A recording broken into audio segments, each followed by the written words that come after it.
We on the podcast, baby. Club Talk. Jay Brody. Yeah, baby, it's that Club Talk. Yeah, baby, it's that Club Talk. You're now listening to that Club Talk. And now, your host, Jay Brody. Yes, we are back with another episode of Club Talk Podcast. I'm your host, Jay Brody. I'm excited about this one today, man. For those who've been following the pod, I've been trying to get this individual on here for the last 2 years now. Going on 2 years now. After persistence, I'll tell you guys, listen to me. Persistence is key, okay? Never give up. Keep your foot on the gas and just keep being persistent, and you may get what you want. Not all the times, but persistence is key. But before I introduce my guests, we got to take care of the sponsors of the podcast. Shout out to HelloBlackManJournal.com. If you have any children, nieces, nephews, anything like that, youth related, you want to hit up HelloBlackManJournal.com. Ran by my man Jamie Jenkins out there in Jackson, Mississippi. He created a platform where he helps the youth, whether boy or girl, create them. He created this platform to help the youth express themselves through the art of journaling. So I think that's real useful. Get those thoughts out on paper, those emotions and all that stuff. Tap into it. You can also get some merch from there. And they also have conferences out there. So if you're out there in Jackson, Mississippi, make sure you tap into HelloBlackManJournal.com. Second, if you are in need of any graphics, any website design, any logo creations, anything visually to represent your brand or business, whatever you got going on, you need some graphics done, you want to hit up my man Deontay Tatum, who has entity called the FlyerAgency.com. Ran out there in Dayton, Ohio. So any visual needs that you need, that is the FlyerAgency.com. Last but not least, right here locally in Columbus, Ohio, if you're trying to get right health wise, you want to hit up Whitehall Nutrition Lounge. That's locally right here in Columbus, right off of Broad Street. That's I believe right off of Yearling Road. If you from Columbus, you know what I'm talking about. That is Whitehall Nutrition Lounge. All right, man. We here. This is a long time coming. Let me make sure I introduce this person correctly, because the name has changed since the last time I seen this person. And there's a lot that transpired with this person.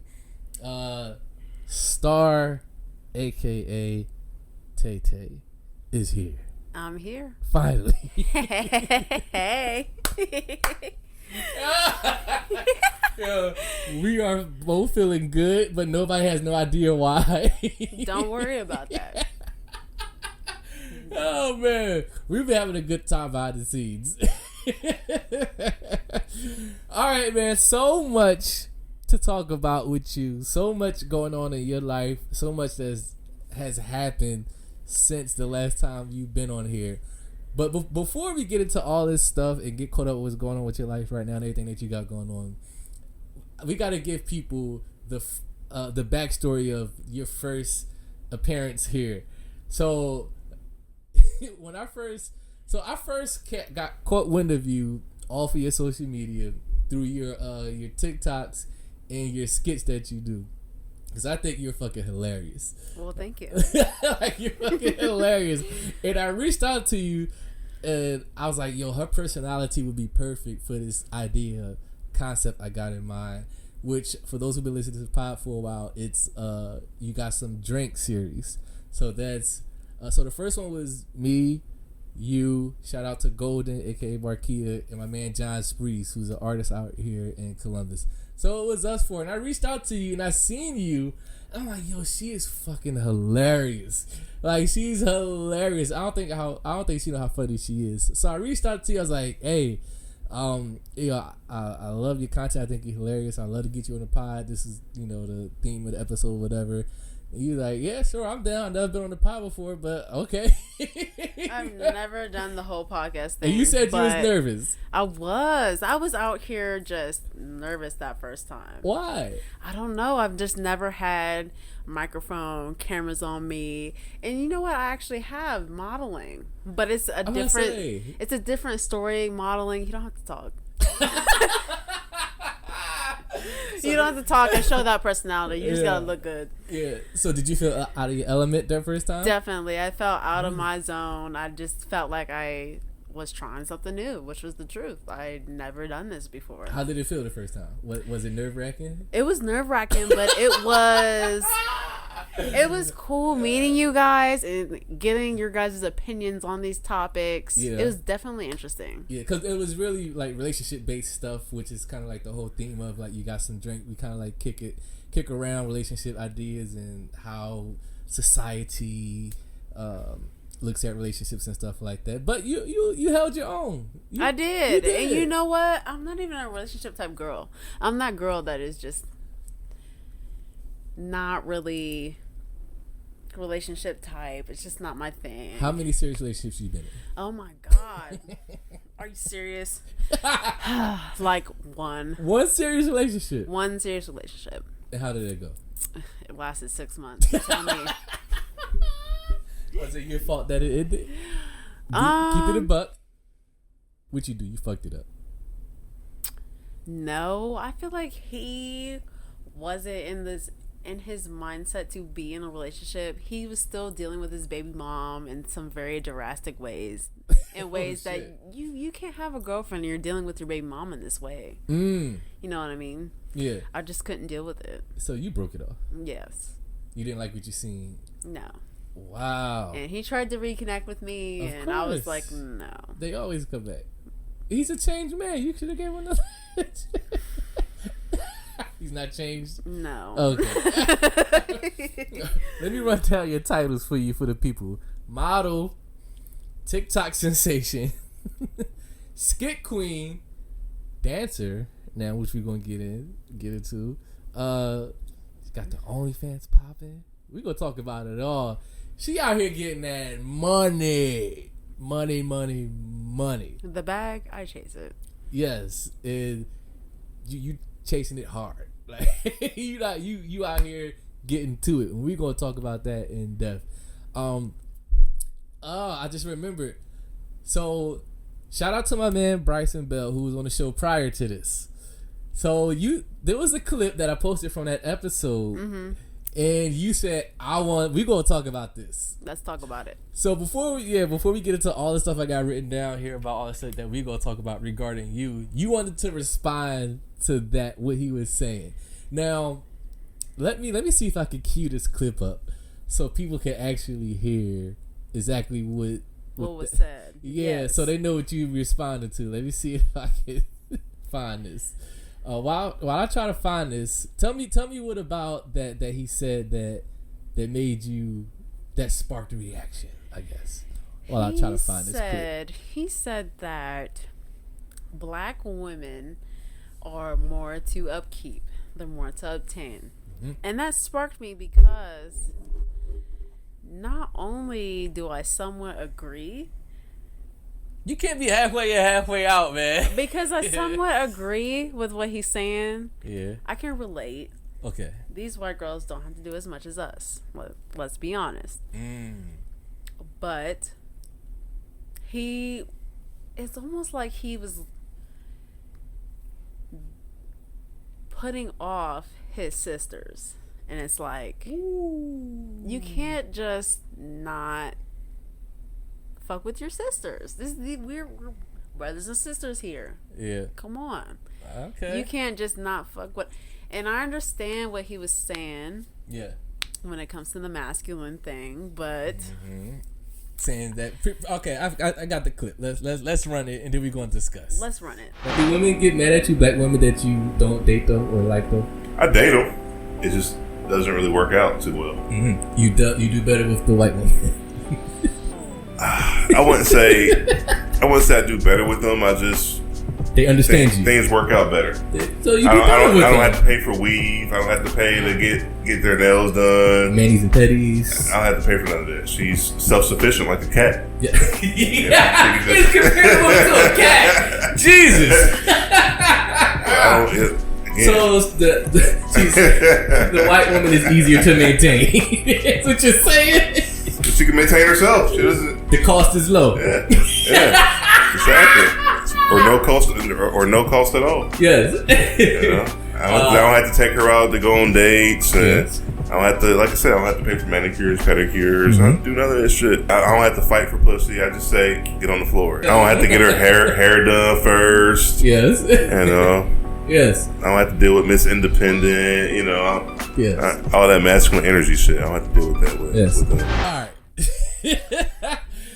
Let's discuss. So a number of things he's said in there. Did he say that he does not have to depend on taking his girl out for dates?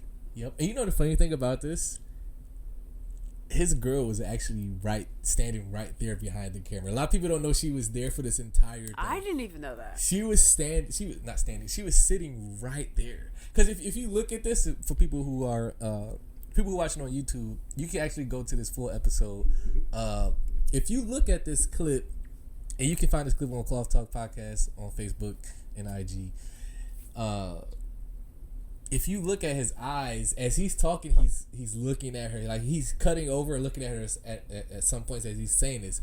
And his girl is a white woman, which probably most people probably figured. I figured that. But yeah, she was there the entire time. And Did she agree? What did she say? Yeah, she did. She knows it's true. It is kind of true. The only thing she disagreed with was the taking them out on dates. She's like, "You take me out on dates." I was really confused at the part Yeah. that I'm just like, doesn't every girl like to be treated Yeah. like a princess and taken out and pampered? That part I took out because I wasn't sure she felt comfortable with her voice being, so I took that part out. But that was the only thing she disagreed with. She's like, "You take me out on dates," but everything else she's like, "Hey." Like, yeah, you're right. I don't do all that stuff. Yeah, so a number of things he said as far as like, pretty much what he's saying is that black women. He's basically saying y'all demand white women cost less. White women cost less to maintain. That's what he's saying. Self-sufficient like a cat. That's what he said. But like you said, how you gonna compare a woman to a cat? Yeah, I was like, what the fuck? I never heard no shit like that. I was like, God damn. Oh, you just compare this woman to a cat. She's right there. Like, she's right. Oh my god. You know, like she's right there. But you said you half agree and half disagree with most of this shit. I agree. The masculinity shit is what. That's where it's throwing me off. You can't just call a girl masculine because she's assertive and wants what she wants. Black women in particular, though. We definitely want what we want because we feel like we deserve what we deserve. You know what I mean? A white girl, she just seems a little less uptight about getting her end of the stick. And we're like, nah, you gave me that stick at the length that you gave it to me at. Yeah. Give me that. I want that every time. I want that every single time, not an inch shorter. Damn. And I don't see anything wrong with that. I don't see that being masculine. Could it come off a little bit demandish? Like you're demanding this shit. Like I said, aggressive. Maybe a little bit aggressive. So in some sense, he's kind of right. Like I said, I kind of agree with him in a certain stance. But you say you believe that black women in particular, because he's going with the notion that white women are easier in that realm than black women are in terms of dealing with them, as far as like the things you got to do for them, the upkeep, the maintaining. Because there's a lot he said like within that minute. I think he just worded it wrong. But like I said, I understand because it is a lot less with the white woman. Yeah. We do require a lot more upkeep. Yes, I do. And so break that down for us, because I don't think, because as a man, and I was telling you this off camera before we started recording, like I didn't realize like how serious that upkeep was until you live with a black woman, in particular. So talk about that, like for you, because we're gonna get into your field, your career, what you do, but your career field specifically, you have to be. I have to be up at all kept times. at all times. Like, I cannot come. Break down your routine for us. How often we get in the manis and petties, the hair, the makeup, the outfits, all of that. We're gonna start with the hair and nails. So the hair has to be done at least every 3 weeks, maybe 4, and 4 is pushing it. So we're talking about buying the weave and then paying for the install.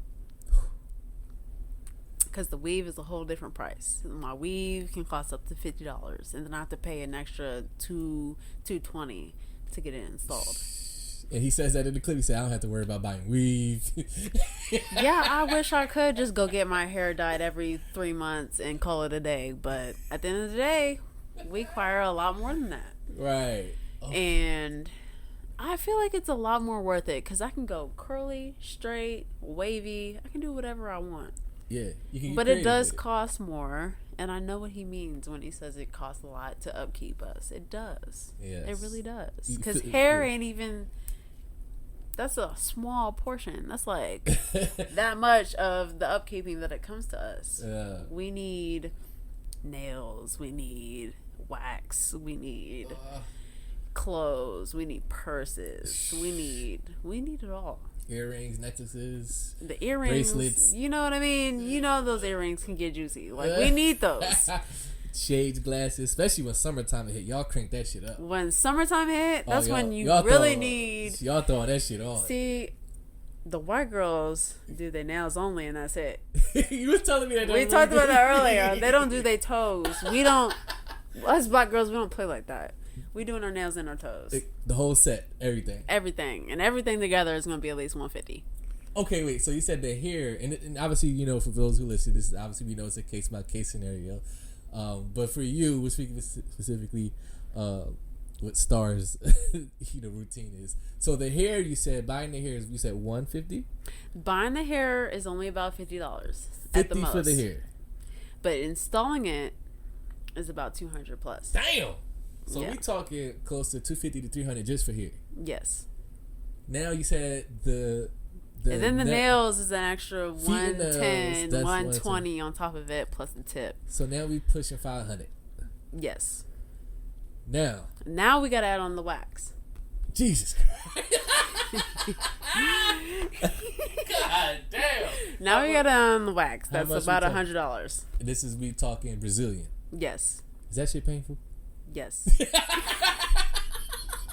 is not fun. Yes. And you said how much?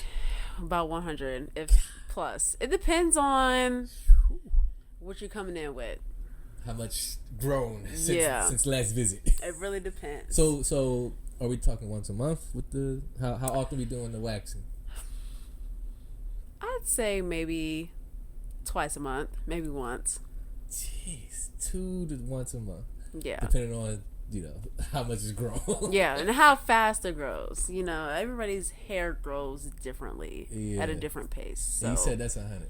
Yes. So we close to $600-$700. We're already at we're almost at rent money. Come on now. Right, that's We're rent. almost at rent money. Right. At this point. God damn. So is there anything else we missed? Clothes? Outfits? I feel like clothes and outfits can get just as high for the white girls depending on the style that they have. All right. So let's okay, so we'll bypass clothes. What about accessories?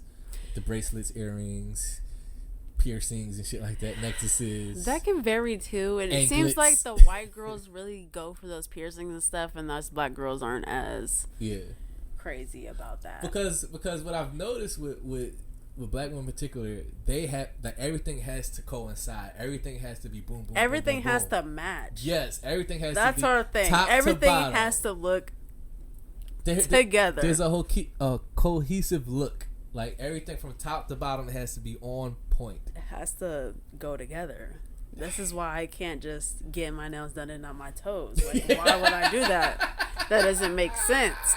It just doesn't make sense to me. Yes. So we talking damn near $800 a month. Just for the way we look. Yes. So if we had, But my point was when he was talking about this is that I understand because get into it. Go ahead. I deal with these white girls in the clubs and stuff, and they think that they're balling, and I'm like, ma'am, upkeep what I have to upkeep, and let's see how you do. Let's see how you do with that. Yeah.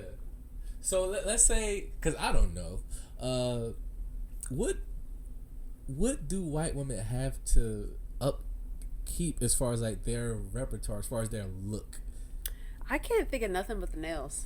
I'm not gonna lie to you. I'm what else do they really have to do? Because I'm literally trying to think like, okay, so what's the difference between what black women have to upkeep and what white women don't have to upkeep? And I'm really trying to like think like, is like it's not the same because they don't have to accessorize a lot. Because a lot of stuff they have is quote unquote already natural for them. It's already exactly. We have a stigma going on. Yeah. And yeah, do white women not understand this? Half of them don't, but some of them actually do. My white friends do. They get it. They get it. Yeah. Still don't do their feet though. They still don't do their toes. Why do you think that is? I don't know. What is It kills me. I hate it. I'm like, how can you have your fingers done but not your feet? If you had to choose feet or toes, if you only had enough money for one or the other, you're like, God damn, I gotta get one of them done. Feet or toes, feet or nails. You gotta pick one. Personally, for me, I would pick feet because I just hate doing my own feet. I'm very ticklish, and so it's very hard for me to do my own feet. Yeah. And I can do some cute to my own nails, even with my natural nails.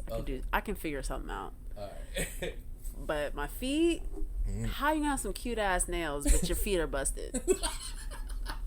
Right. Come on now. Yeah. It just doesn't add up. Yeah. We didn't even discuss makeup. Makeup is. How many hours you stand in front of the First mirror? of all, honestly, if we're gonna be for real, go ahead. Black women have a harder time finding their correct skin tone when it comes to makeup. I've heard this. This is for real. I've heard this, and of course I didn't understand. And so, like, I find it harder for us because our makeup, it's harder to find and it costs a little bit more.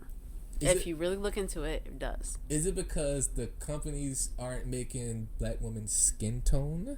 That is why Rihanna went so viral, because she specified on making different skin tones. Got you.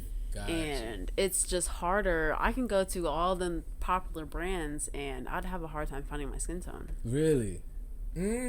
See, I didn't know it was that deep. So even makeup is easier for these white women because this is a white man's world, white woman's world, whatever you want to call it. Right. Yeah. You know what's funny though? Like thinking about this whole thing, and especially today's world, today's society, I see, and I think it's obvious that, you know, if we're talking about this whole black woman, white woman thing, I think white women spend most of their, if we talk about trying to look like black women. You know how crazy this is? I was just going off about this when it was Black History Month. Yeah. Specifically about white women getting these lip injections, and when at one point in time we were made fun of for having big lips. Mm-hmm. Yep, fuller features. And now they're all paying for it, and they just don't understand how low-key racist it is. It's a very racist thing to do because we were made fun of for these things at one point in time. Yep. We had cartoons made about us trying to be funny. Yeah. Big lips. Yeah. Lips are all red and the skin's all dark, but now everybody's buying it. And it's kind of offensive. That's wild. Yo, that's crazy. Yeah. That's crazy. I didn't even peep that, but yet Bryson is, like, to his point, what he's saying is that what I think he's ignoring or probably missing, because this is making me think now about what he just said, that can apply. It can apply today, but back then that his statement, his stance can apply back more to traditional days. Yes. Because now white women are trying to, like you said, look like black women. They try the fuller lips, the hips, the titties, the curves, and we were called fat and things like that for having wider hips and a big booty. Now it's reversed. It's Like, very reversed, and it's praised within white women. crazy. God It's damn. weird. Right. Damn. Shout out to you, Bryson, though. Shout out to you. Shout out to you. For real. All right, man. Okay, now let's get it back on you. We got to recap. So, like I said in the beginning, almost 2 years since the last time we sat down. But now this time you're by yourself. Obviously, there's no gang here. It's just No solo gang, just dolo. me. So we really get to dig in to who Star, aka Tay Tay, is. I gotta get used to this saying Star, because I met you as just Tay Tay, but I'm gonna get used to it. I'll adjust. I promise you. By the end of this interview, Star will have be fluent out my mouth. Good. All right, catch us up. So after that first meeting that we had, a lot has transpired within your life, and you was telling me a lot of shit that has happened since when we was, setting up and everything. Give us the timeline of a lot of shit. I mean, we talking car accidents, we talking hospital, we talking dog get away, we're talking new hustle. we're talking a lot. New name, obviously. Well, not new to some, but people who know you already been calling you Star.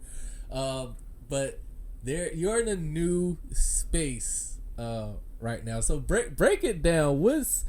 What done happened in that 2 fucking years? Because a lot has happened. The floor is yours. Go ahead. I think the first thing that happened since these 2 years was... You had the Honda Civic. Yes, I have a Honda Civic. Yes. 96. And I got pulled over. Mm-hmm. And I, long story short, ended up catching my second DUI. And not first. Driving drunk. But second. Yes, second DUI. And within the second DUI, I was not very friendly. I cussed these cops out horribly. It was not cute. It was not... Oh my God, it was just a mess. You made a big ass scene. I made a big scene. But they were being racist, and I'm going to always call out racism. I don't care what situation I am, just don't do that. Okay. And so I got my second DUI. Record. Fuck. I ended up junking the Honda. Long story short, months later, I end up on probation. Yes, for the DUI. Yes. Before I got the probation sentence, I got in a car accident, sliding on ice and sliding into a fire hydrant. Jesus Christ. When I slid into a fire hydrant, I had no seatbelt on, and I'm going to stop and say right now, please wear your fucking seatbelt. I don't care how lazy you're feeling or however close you're driving, just put it on. Yeah. It'll save you. Yes. And I ended up injuring myself wearing no seatbelt. Tell us about these injuries. My injuries, I had 2 major injuries. I had a very long, I want to say 4 to 5 inch cut on my left knee. Split open. I could see my muscles, guys. I can see my muscles. I can see my own muscles. Man. And you posted this stuff on social media. It yes. Like I told you, I said it looked like you was in a horror movie. I made... like, what the if you know me, you know I'm going to make a joke out of everything. It makes me feel better. It makes me feel better about what I'm going through. And it makes me feel like I'm spreading awareness. It makes me feel like... By making light of it? Yes. Really? Because my injuries wouldn't happen with no seatbelt. You know what I mean? And I know a seatbelt is very minor and not important to some people. But it is important. If I would have had my seatbelt on at only 40 miles per hour, I would have been just fine. Yeah. But I decided not to wear it because I was only driving close to home. And it didn't work out well for me. Please put your seatbelt on. Just put it on. Yeah. And so... End up in a hospital. Yes. And... my puppy was in the car during this accident. So they took my dog. And this was the worst part of the whole thing for me, is losing my dog. It had me so distraught. Ask my friend Brittany. Brittany, if you're watching this, you're the real MVP. She came to get me out the hospital, and she helped me out in so many ways. But shout out to you, Brittany. For real. She helped me out so much. Yeah. And she gave me rides and stuff because I was going through it. But I lost my dog for about 2 days because they decided to take him to the pound instead of just calling my family member. You know, a family member would have came to get him. Yeah. But, you know. Was the dog injured at all? No. He was good. No.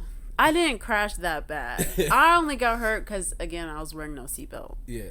That's why I promote seatbelt safety so much now, because please just wear it. The Yeah. smallest, you have to think, however fast you're driving is how hard you're going to hit your car. You said you was going About 35, 40. 35, 40, yeah. So that's how hard I hit my windshield at 40 miles per hour. Jesus. And no, that's not that fast, but No, that's whoo. it's hard. Please put your seatbelt on. Just Good put it on. God. It takes 2 seconds to put your seatbelt on. Just put it on. Fuck. It's all right. Yeah. It's all right. Don't feel like a pussy because you put your seatbelt on. Just put it on. You know, it makes us feel like that, you know, because it's not cool. You're not riding in style with your seatbelt. Put it on. Yeah. Just put it on. All right. So the dog they take the dog in the pound. And as a black folk, Yeah. I had no idea that I was supposed to register my dog. I had no idea what that even was when they brought it to my attention. They're like, well, you have to register him before we give it back to you. And I was like, register? What do you mean? What do you mean? I'm like, what are you talking about? Register. Like, he's my emotional support animal. I register him that way. How is he not registered? But I ended up having to register him before I got him back, and it cost me about $200. Whew. But To register him. yes, Or to get him back. Oh, to registering him was about $150, and then there was another fine to get him from the pound. So it was about $200. Yeah. God damn. Wow. So you go through that. Then, okay. So what happens after the whole? So the Honda is fucked. It's gone. Wrecked. Done. The Honda actually isn't fucked done. At that point. It was just the fact that they towed it, and then the places they charge by day. Yeah, to hold your car. So the car was already held for about 5 days. Ooh. About time I went to go see it. So they were asking for about $700 on a car that is just not. I buy used cars. The car wasn't worth paying that much to get it out. It really wasn't. So I just let it go. But you loved your Honda. I love my Honda. It was good on gas. I swear. Y'all get a Honda Civic. It's worth it. You highly recommend the Honda Civic. I highly recommend a Honda Civic. It is great. Leather interior? No, actually I had an old Honda Civic too. It was a 2001. 01. Gang of miles on that bitch. Actually, I had under 170,000 miles. I only had like 160,000 miles on some plus on there. Word. Yeah. Damn. You found you a nice little Yeah, I only paid $2,500 for it. Like, it was a good car. word. All right, so you go through that. How the healing process? And at this time, you're still working and all that. I'm still working, and I have a puppy who was only about 9 months at the time. So taking him outside constantly, You fucked up. and I can't even bend my knee. Like, I can't even bend my knee. Yeah. God, it was so hard. I would not go through that again if it was up to me. How long it take you to heal? You said It took about a month and a half. It took 2.5 weeks for the stitches to come out, and it took about another month for me to be able to dance again. Oh my God, man. And I think I remember at this time, I think I had hit you up because we were I was trying to set up the next You Got Some Drink part 2. I think. Yeah, part 2. And you was like, hey, I got a lot going on. I'm on probation. I'm like, what the fuck? Like, Things went so sideways after our first podcast. Like, And one thing about me, when I'm going through a lot of life stuff, I cannot focus. Like, I have to wait until I'm in the mindset to do something like this. You almost forgot about this today. Let the record be shown. He texted me and I was like, oh, this is the day. Yeah. Dang. All right, I'm going to get ready. How did you forget that fast? Oh, like, man, we got you definitely are a forgetful person. Very forgetful. Yeah. Wow. Okay, so you have 2 new hustles now. 2 new hustles. Do you want to talk about the third one? Of course. Why not? But we're not going to name drop. No name dropping. Can't do that. All right. So since then, you have acquired 3 new hustles. You dancing now. Got the OnlyFans popping. And boy, oh boy, dare do I say she has the sugar daddy. Man. She caked up. Yo, she pulled out some stack in front of me. She pulled out some money in front of me. I ain't gonna say. I was like, oh, okay. Damn. Oh my God. All right. So we gonna walk through these each one slowly. What was first out of the 3? Sugar daddy, OnlyFans, or the dancing? Sugar Daddy was first. I've already had him around for about 2.5 years. So when we first met, he was around. Yes. Why you didn't bring this up then? Like I said, I was nervous. This is my first podcast. I didn't know what I should or shouldn't talk about. I wasn't sure. This Cloth Talk podcast. Come on, man. We talk about it all. We talk about everything over here. Got that right. But go ahead. So 2 years dealing with this gentleman who will remain nameless.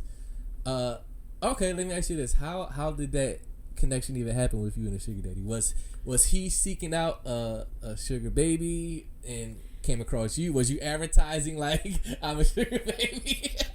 How did this whole connection happen? So I was definitely advertising. Really? Yes. Oh, how? How do you advertise to be a sugar baby?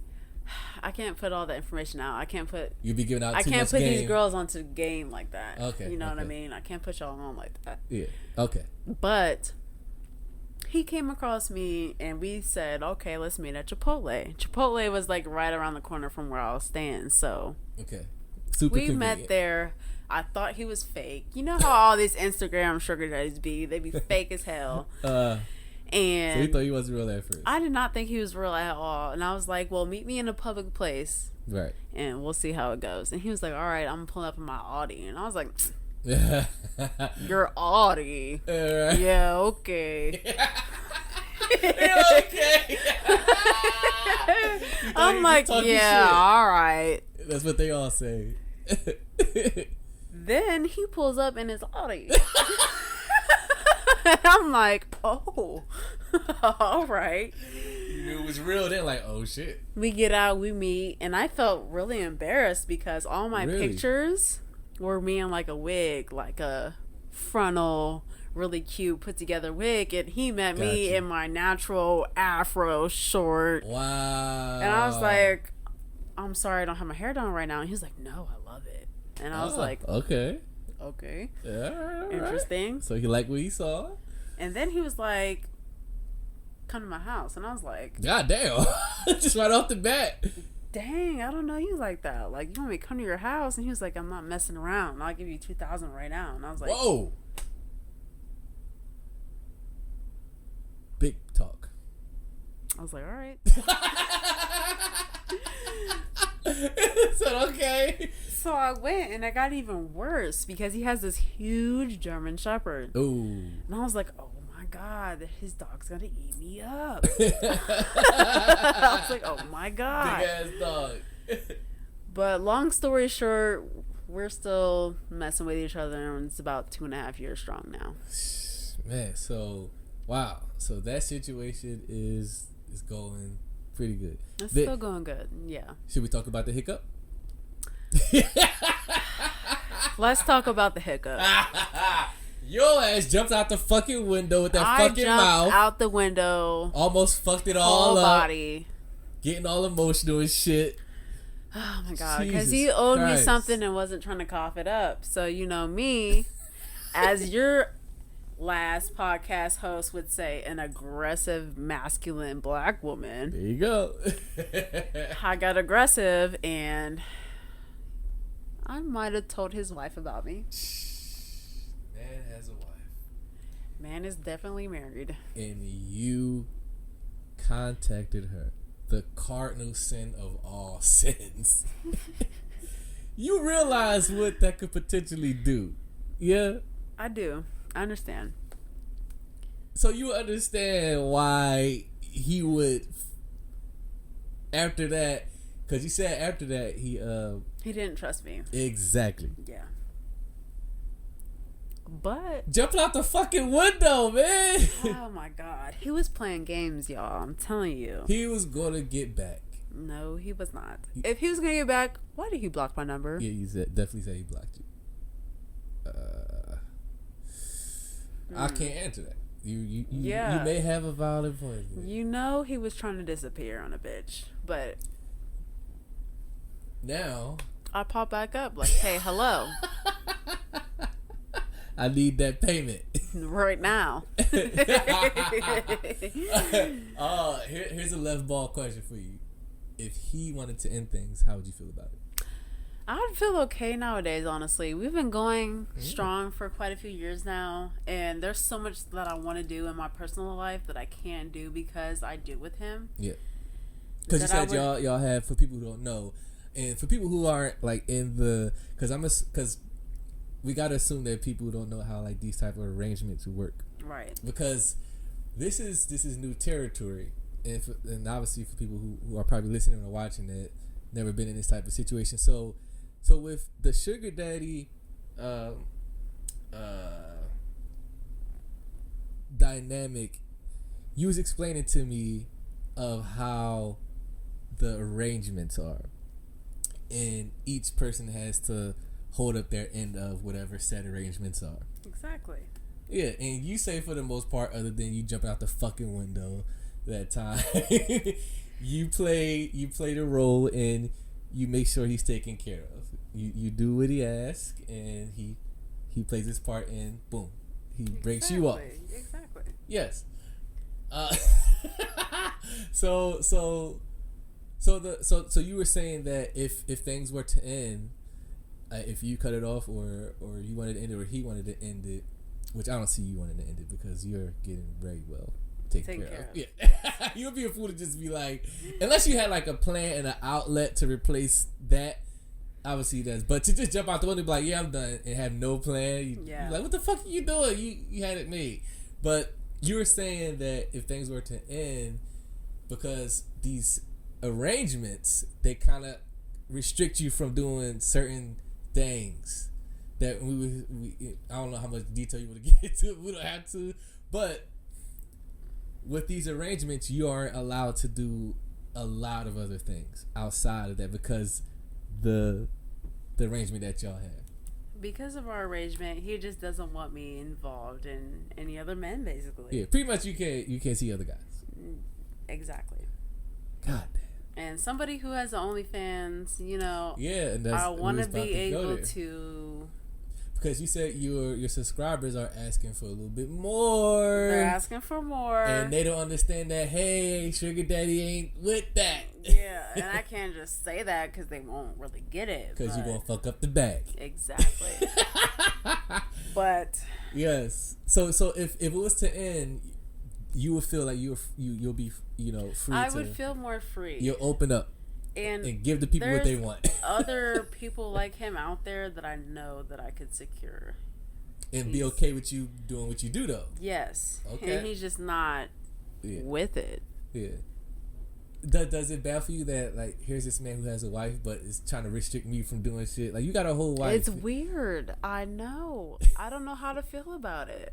It's like I want my bills paid, but aren't you married? Right. Like, why are you so concerned with what I'm doing? Yeah, you got a whole wife. Like, It's different. It's definitely a different situation. Yeah. It's one of the most interesting I've been in. Have you ever thought you'd be in a situation like this? No. I remember watching this movie, and this girl, she used to be an escort in the movie, and she met this really rich guy who took care of her and stuff like that. And I never thought I'd meet somebody who would take care of me as well as he does. So break it down for women out there who are listening. Like, what is the typical like day or the typical thing of like dealing with like a sugar daddy? Break us down. Like, what does that entail? Like, if you can enlighten the people, like, what is it like having a sugar daddy?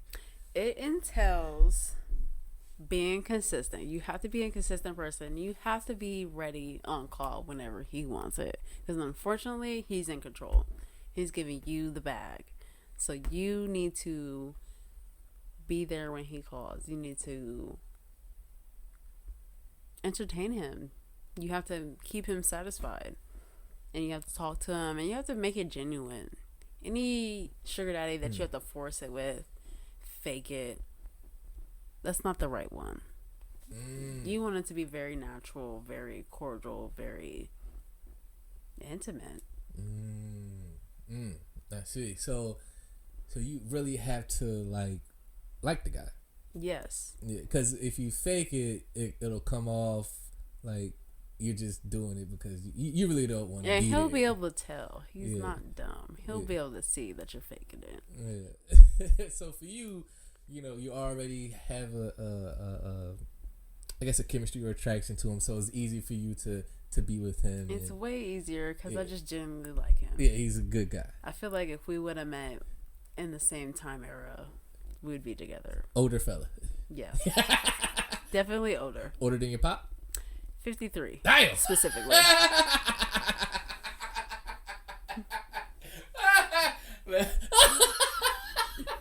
53 specifically.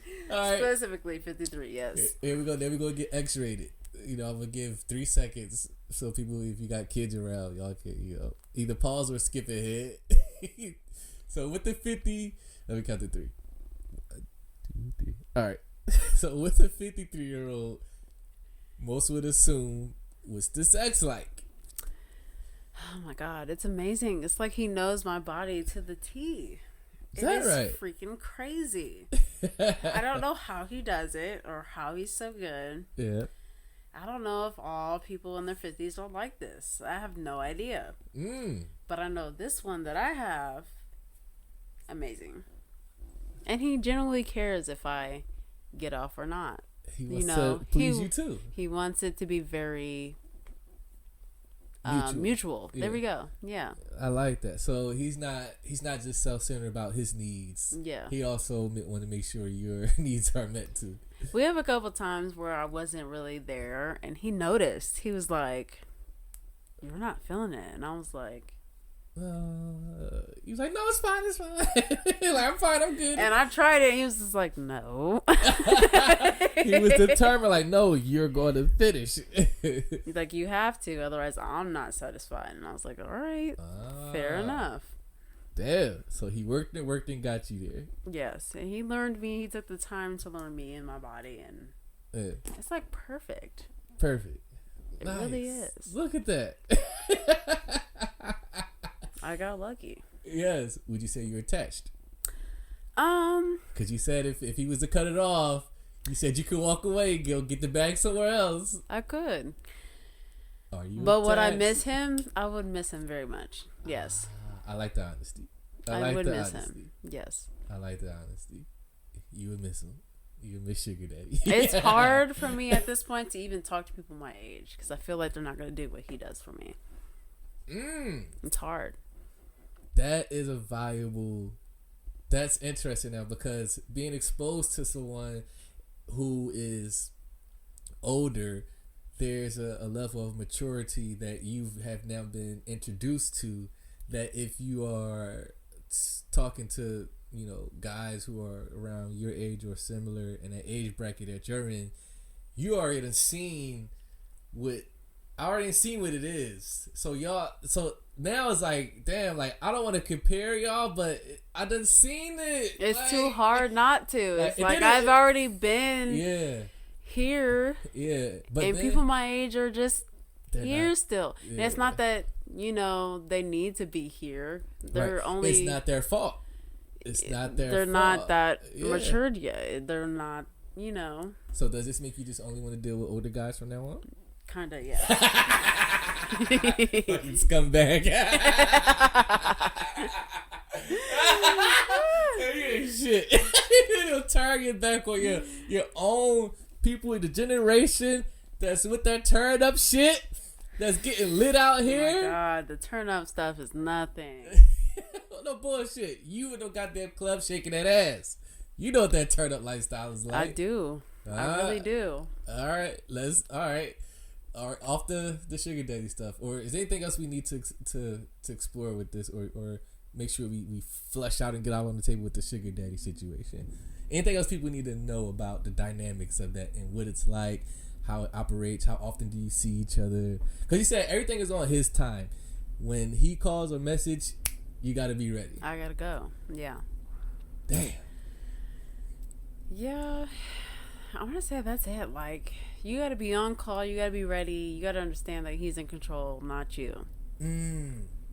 So even if you have to submit. That's all submit. It is. Gotta submit. Even if you ain't in the movie, like, oh, man, I'm tired, but okay. And he's actually a nice guy. He'll be like, well, if you're too tired, we don't have to. And I'm like, no, it's okay. Like, because I need the money. Rent is next week, so I'm alone. It's like in a few days, like, let's do it. Yeah. Yes. Oh my God, I love it. That's fascinating. How long you think this is going to continue? Like I said, he has bigger plans within his life coming up soon. So you starting to see the income there? I can see the income near within the next year. Are you ready? I don't know. I'm trying to be.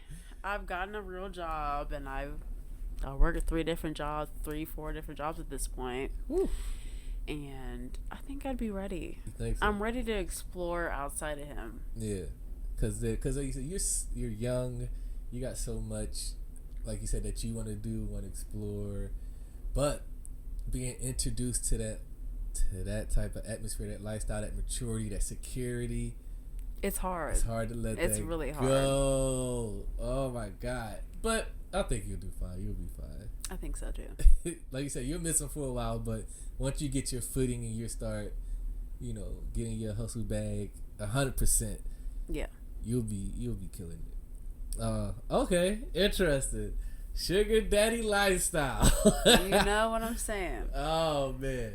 So wait, if he called right now, this podcast's over. I would tell you, like, hold on. You're going to have to edit this video a little bit. Give me like 5 minutes. I gotta make it run real quick. In fact, I need you to drop me off somewhere. I'm like, what? Come back, like, your outfit is different. They're like, and we're back. I'm like, what the fuck? What's going on? This is a new scar. Right. A whole different outfit on. What the fuck? Oh man, that's interesting. Okay, all right. So the sugar daddy thing happens first. Next is dancing or the OnlyFans. Dancing. Hit that pole. You out there shaking that ass. Shaking it.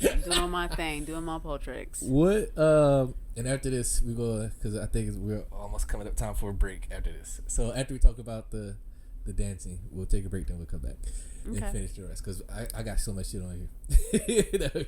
Cool. I'm ready. All right. And let the record be known. She was like, how long we going to go with this pod? I was like, shit, I don't know. She's like, I got all night. I'm free today. I'm very free. Yeah, unless sugar daddy calls. Unless money come calling. Then I gotta go get the bag. You know what I'm saying? But you'll come back, right? Of course. Good. Sore and bruised. I'm actually come back with some of my toys still on. Whoops. Sorry. Oh God. All right. So you make the decision to start dancing, aka for people who stripping, for people who prefer that term. What prompted that decision?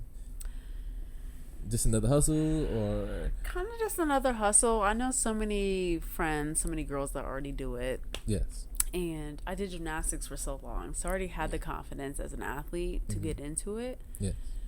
But I don't know. I finally was like, fuck it, stop being scared.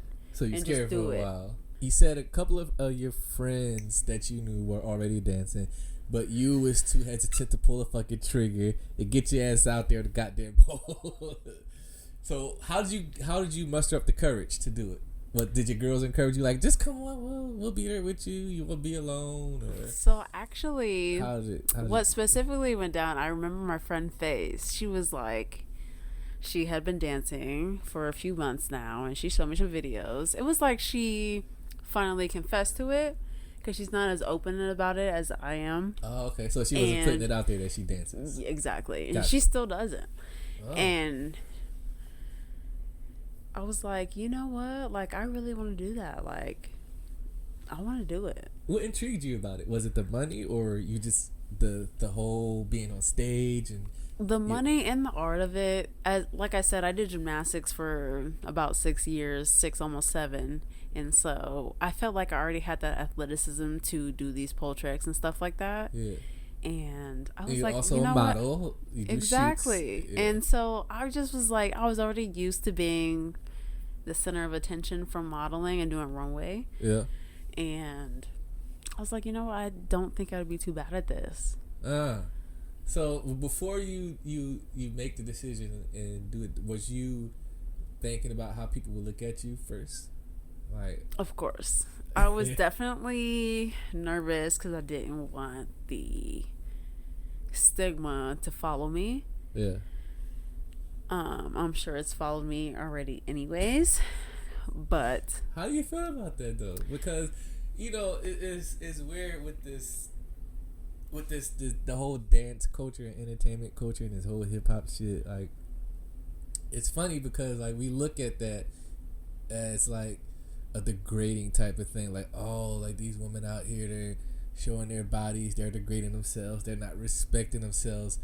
But at the same time, we're being hypocrites because everyone's going to that, like, for the entertainment. But we're saying how bad, or like, oh, these women out there, you first one in line, motherfucker, cut it out. you know what I mean? Stop it. So like the hypocrisy with that. Even men that watch like Pornhub and stuff, you're contributing into the sex industry. That's even right. by doing that. Yeah. So like, so you was kind of like apprehensive about, like, damn, like they gonna look at me as this type of person and like shit, like my reputation and all this. You was thinking about that. and I felt like it would alter my modeling. I felt like people wouldn't take me seriously as a model if I started dancing. So that was something I was nervous about. Right, because people know you for, if y'all follow her, for people who know you, like you are known as a model. Yeah. Pretty much. Damn, so it's kind of like, damn, if I do this gonna taint that career side, that modeling stuff. People gonna just look at me like, oh, like damn, like she went that route with it. Right. And I didn't want that at first. I was very timid and scared of that. Yeah, but you went through it anyway. I did. I felt like if you can accept me getting half naked for a photo shoot, you should be able to accept me for getting half naked for some money. Yeah, because for people who don't know, like your modeling photos are they're very creative, but also you're not afraid to show yourself. You're not afraid to show your body. I've never been afraid to show some skin. Yeah, you show skin and you do it confidently and you don't shy away from it. So you're right. I see what you're saying, because you're thinking like, well, if y'all could accept me there, if I do this, you guys should accept me here as well. But you already know how people look at that type of shit. Like, Oh, I know. I've lost so many followers. It's not. I was funny. about to. That's not even my next question. So did people like when you started posting up your dancing stuff and all that and less of the modeling stuff, did people start to distance themselves away from you? Yes, definitely. Yes. Unfortunately, yes. Talk about that. Like, it just. what did that feel like? Like, damn. Like, it just sucked a little bit. It was like, it's just real interesting to see what people's perspectives are when it comes to nudity and taking pictures or dancing in nude, because it's really, I don't want to say it's the same thing, but I'm getting just as nude. If not, I've taken full body naked photo shoots and that was respected, but I get in a bikini on stage for the pole and it's not respected. Definitely different. That is damn. So damn, this is crazy. It's like when you're seeing these people like distance themselves away from you, were you like damn, like this is what they really think of me. Like now I see what y'all really think of me type shit. Like damn, like so like what was it ones that was distancing themselves away from you or unfollowed you that surprised you? Like damn, you for real? I like you unfollowed me? Or you word? I thought we was cool, but all right. I have a few people that have followed me you? since then, and I was very surprised. I have one that's coming to mind right now. I don't even want to say his name. Man, I'm so surprised he unfollowed me. Really? You wouldn't expect that. People unfollow me because of how I've altered my Instagram lately. Wow. Would you change anything about it? Like, I would maybe possibly be more discreet about my dancing just because my following, I gained my following from modeling. Right. And so dancing is a whole different story, and honestly, promoting my dancing on this same Instagram didn't really bring me anything. Because these people didn't follow me for that. They followed me for modeling and my talent. So you think that if you would have like created a new platform or page for the dancing, I probably should have kept it separate. So intertwining the two was people didn't know how to react to it. They're like, oh, we just wanted to model and shit. What the fuck? Exactly. And I probably should have kept both sides separate. Yeah. But you think like if y'all fuck with me, y'all fuck with me. That's what I was thinking. I was like, you know what? Like, if I can do both, why not still follow me and obviously support? Not the case. Yeah, not the case at all. Wow. God damn. All right, let's take a break. We gotta play some music. We got more with Star, aka Tay Tay. Let them know where they can follow you at.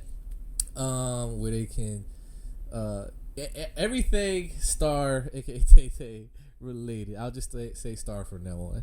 Everything Star related.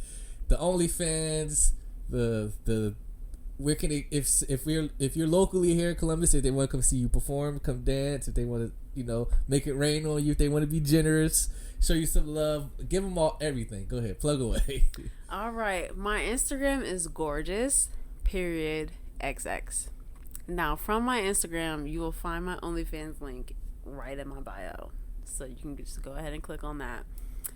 From Instagram, you'll find my TikTok. Definitely hit me on TikTok. Which is how I first found her. She's funny as fuck. Man. I am hilarious. I swear. Just follow me on TikTok. It's hilarious. I dance at almost all these clubs in Columbus now. This is crazy. I dance at Dollhouse. I dance at Bucks Platinum. I dance at Private Dancer. I dance at Vanity. The only club I don't dance at is Columbus Gold.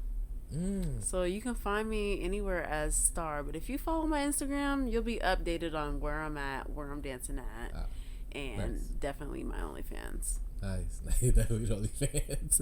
Nice. So we're going to come back and we're going to talk about this OnlyFans. All right, we'll be right back right here on Club Talk Podcast. The Commission. I'm Fonzie. My bitch walk around with pink Pokemon like Chauncey. I'm too rugged to hang around with all you Ponzi's. Pour codeine in glasses because y'all it fancy. I try to tell niggas that I'm Fonzie. My bitch walk around with pink Pokemon like Chauncey. I'm too rugged to hang around with all you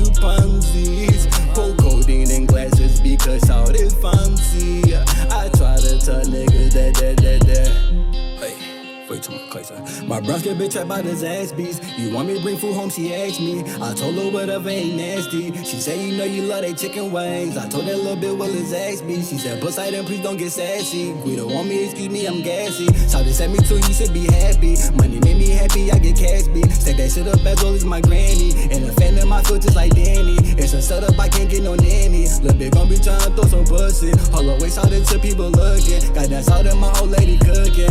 Ay, ay. Now that's what you call a major pain. Ay. Oh, Poseidon, look the shit you bring. Ay. I'ma just handle my business then. Go live my mouth, that's the Gucci grand. Hundreds on me, I don't do the bullshit. My bitch walk around with pink Pokemon like Chauncey.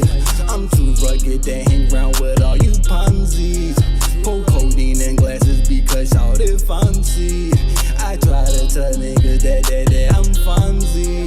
My bitch walk around with pink Pokemon like Chauncey. I'm too rugged to hang around with all you Ponzi's. Pour codeine in glasses because y'all it fancy. I try to tell niggas that. Hey, wait too much. Hundreds on me, I don't do the broke shit. We're back with Star. Alright, Alright, OnlyFans. So we went through the sugar daddy thing, how that jumped off, how you got into dancing. Now, the OnlyFans. So, simultaneously, got shit jumping off with sugar daddy, doing this dancing thing, and still working regular job. What prompted the decision to do the OnlyFans? Was it a natural transition? Like, well, shit, I'm doing all this. I might as well fuck it now. It's just like, did you just lump it all together, or was you like, fuck it?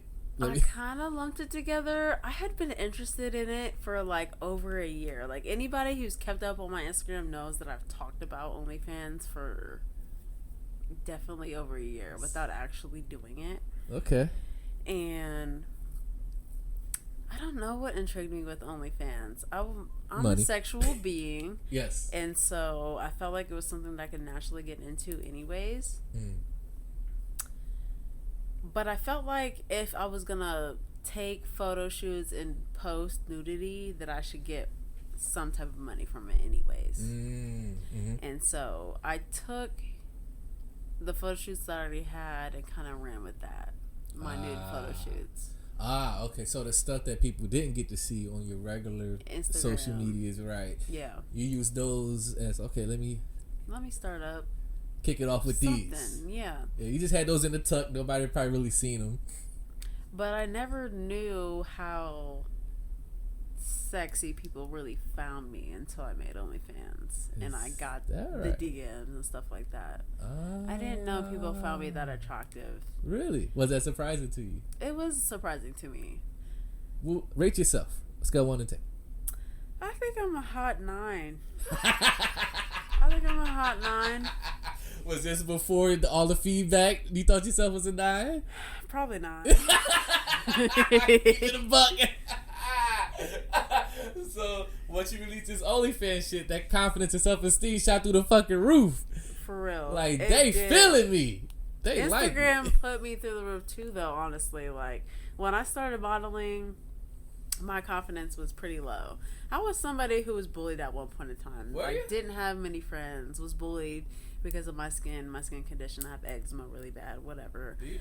And I can't tell right now. well, good. That's a compliment. Because I have a skincare routine now, so you shouldn't be able to tell that well. Good. Okay. You should be able to tell that well. Yes. But it all started with modeling, like boosting my confidence and realizing that I can be sexy, that I am like. So the modeling for you was like a confidence booster. Yes.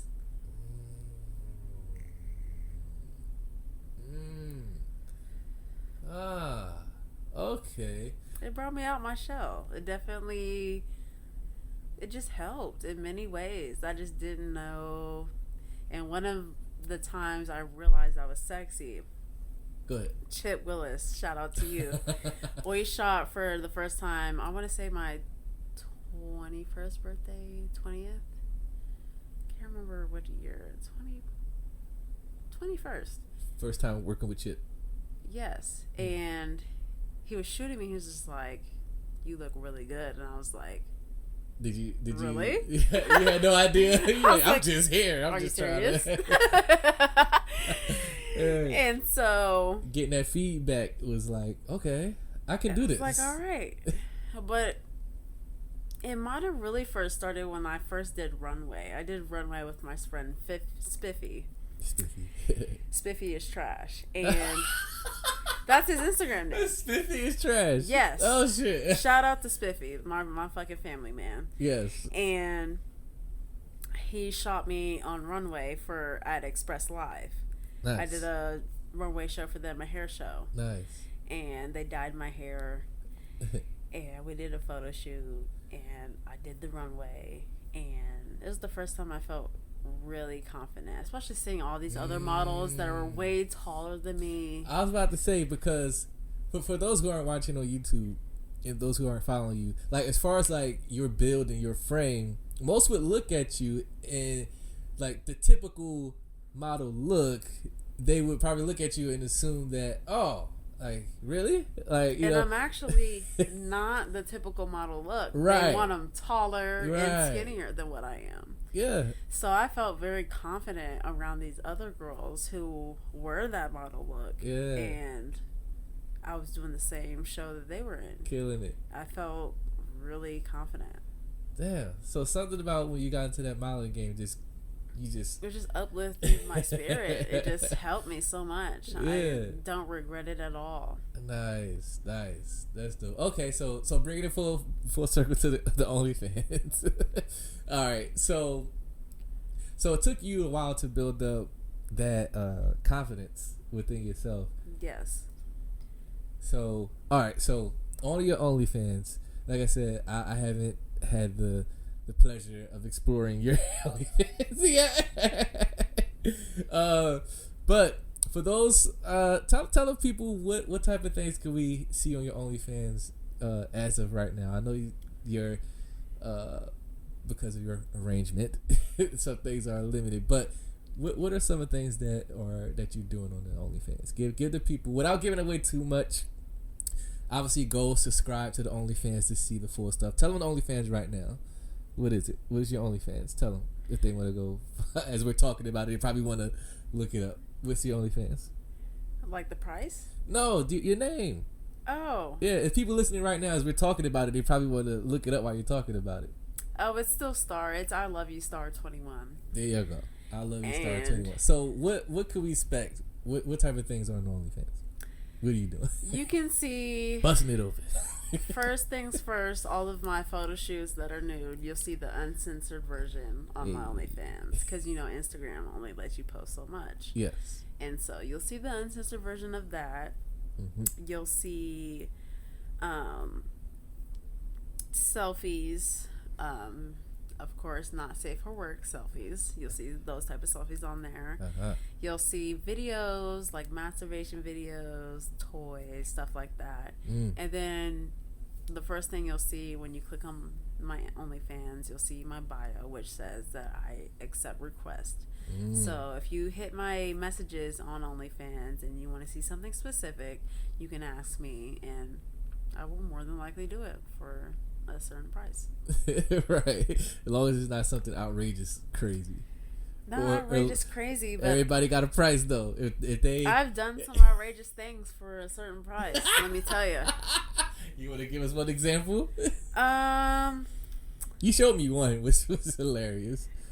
A very odd request, but it's like he requested that, he requested it. and And he paid. I think my most outrageous request is like pissing. Someone wanted you to piss. Yes, they wanted to just watch me piss on the toilet and take a video of me just Peeing. yes. Really?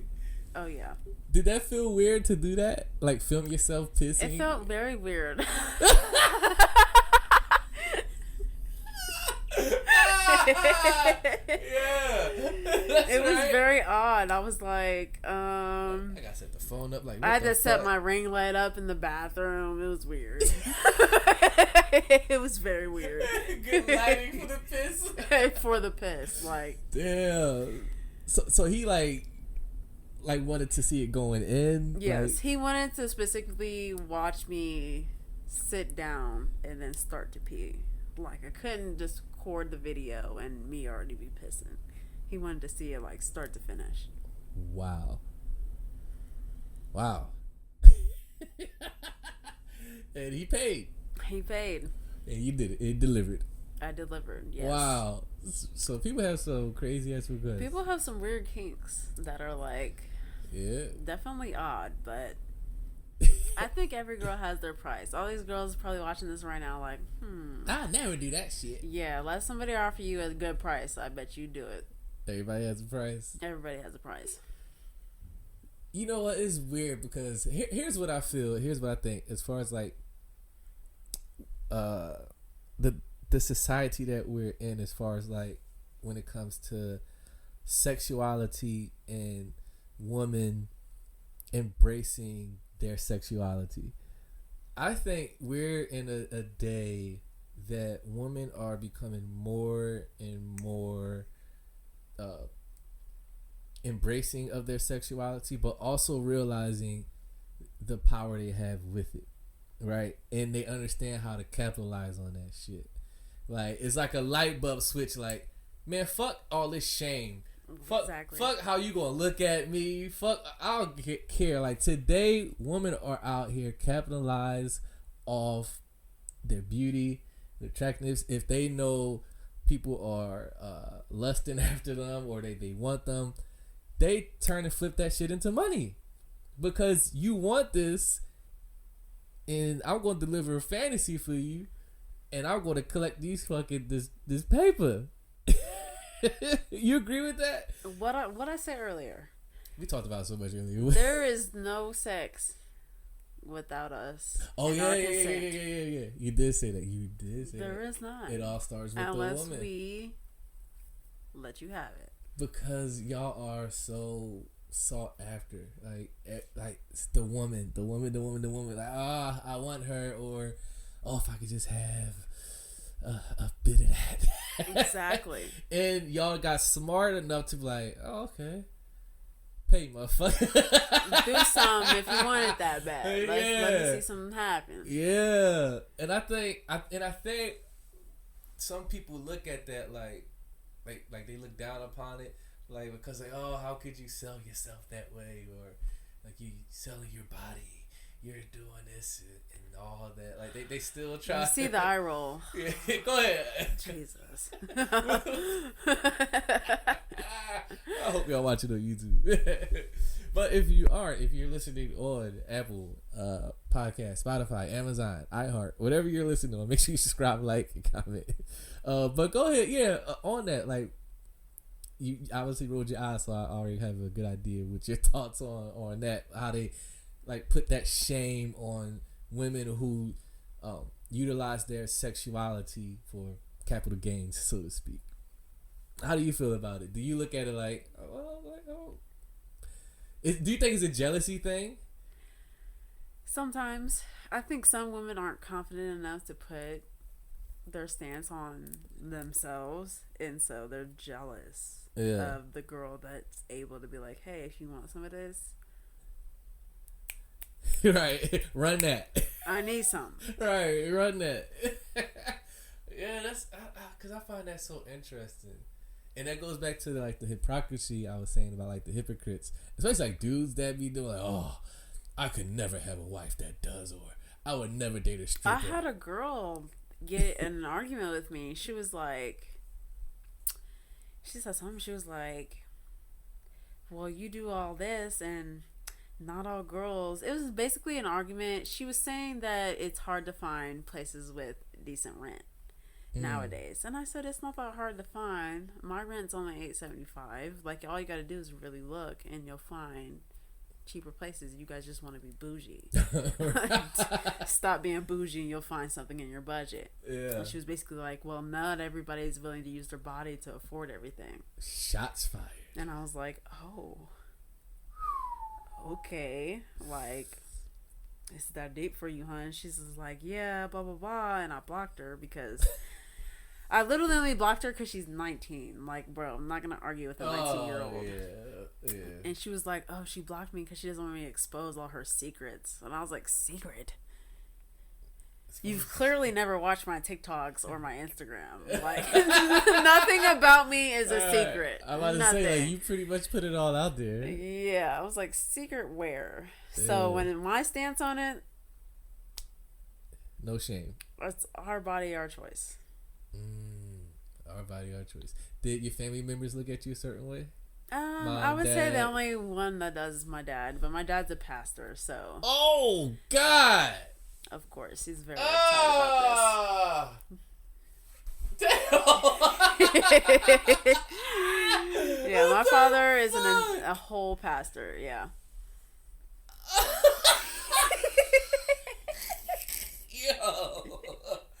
Yo, Star, you wild. You wild as shit. The fuck? Your dad is a pastor. My dad is a pastor. I'm the pastor's daughter. And you Yes. out here busting it open. A whole stripper, a whole OnlyFans creator. Yes. Do you feel guilty at all? Like, oh man. Sometimes I feel guilty, but sometimes I feel like he should just accept who I am.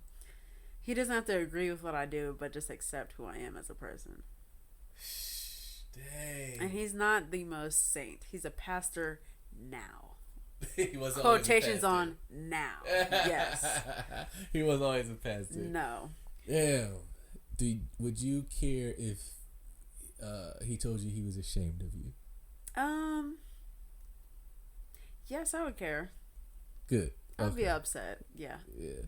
Because it's still your dad, regardless No, of... that's my dad, and I care about his opinion. I really do. Yeah. Yeah. Damn. But the bills get paid. They are. And is he going to pay them? You know, and that's the hypocrisy. Like, everybody has all these opinions, but no one has, like, no other, like... So, what's the solution then? Like, What you... else should I do? Yeah. And they have no answer. Well, they say just get a regular job like everybody else. But aren't they struggling? You want me to struggle like you? I'm good. I'm perfectly fine where I'm at. Perfectly spoiled. Perfectly happy. No, thank you. Get a job and struggle like you. Oh, God. Fuck, man. Oh, that's... Wow. Damn. Do you think you would ever... get to the point where you will stop doing all of them or one or the other? Like, which one do you think you will stop first, if you can, like, foresee it? Out of the OnlyFans and her dancing, because you already kind of said, like, the sugar daddy thing will you kind of see it fizzling out soon. I see it fizzling out anyways. Usually a sugar daddy situation doesn't last super long anyways. Yeah. For me to already have it going for a few years, I was about to say that's very fucking good. Yeah, Yeah. I was about to say I told you that's damn near a relationship. Yeah, it's very good. Yeah. I can see myself. Which one would you hang up first? I would hang up dancing first. Dancing is not the same that it used to be back in the day, and all these strippers, they can even admit, whether they want to or not, it is very slow nowadays.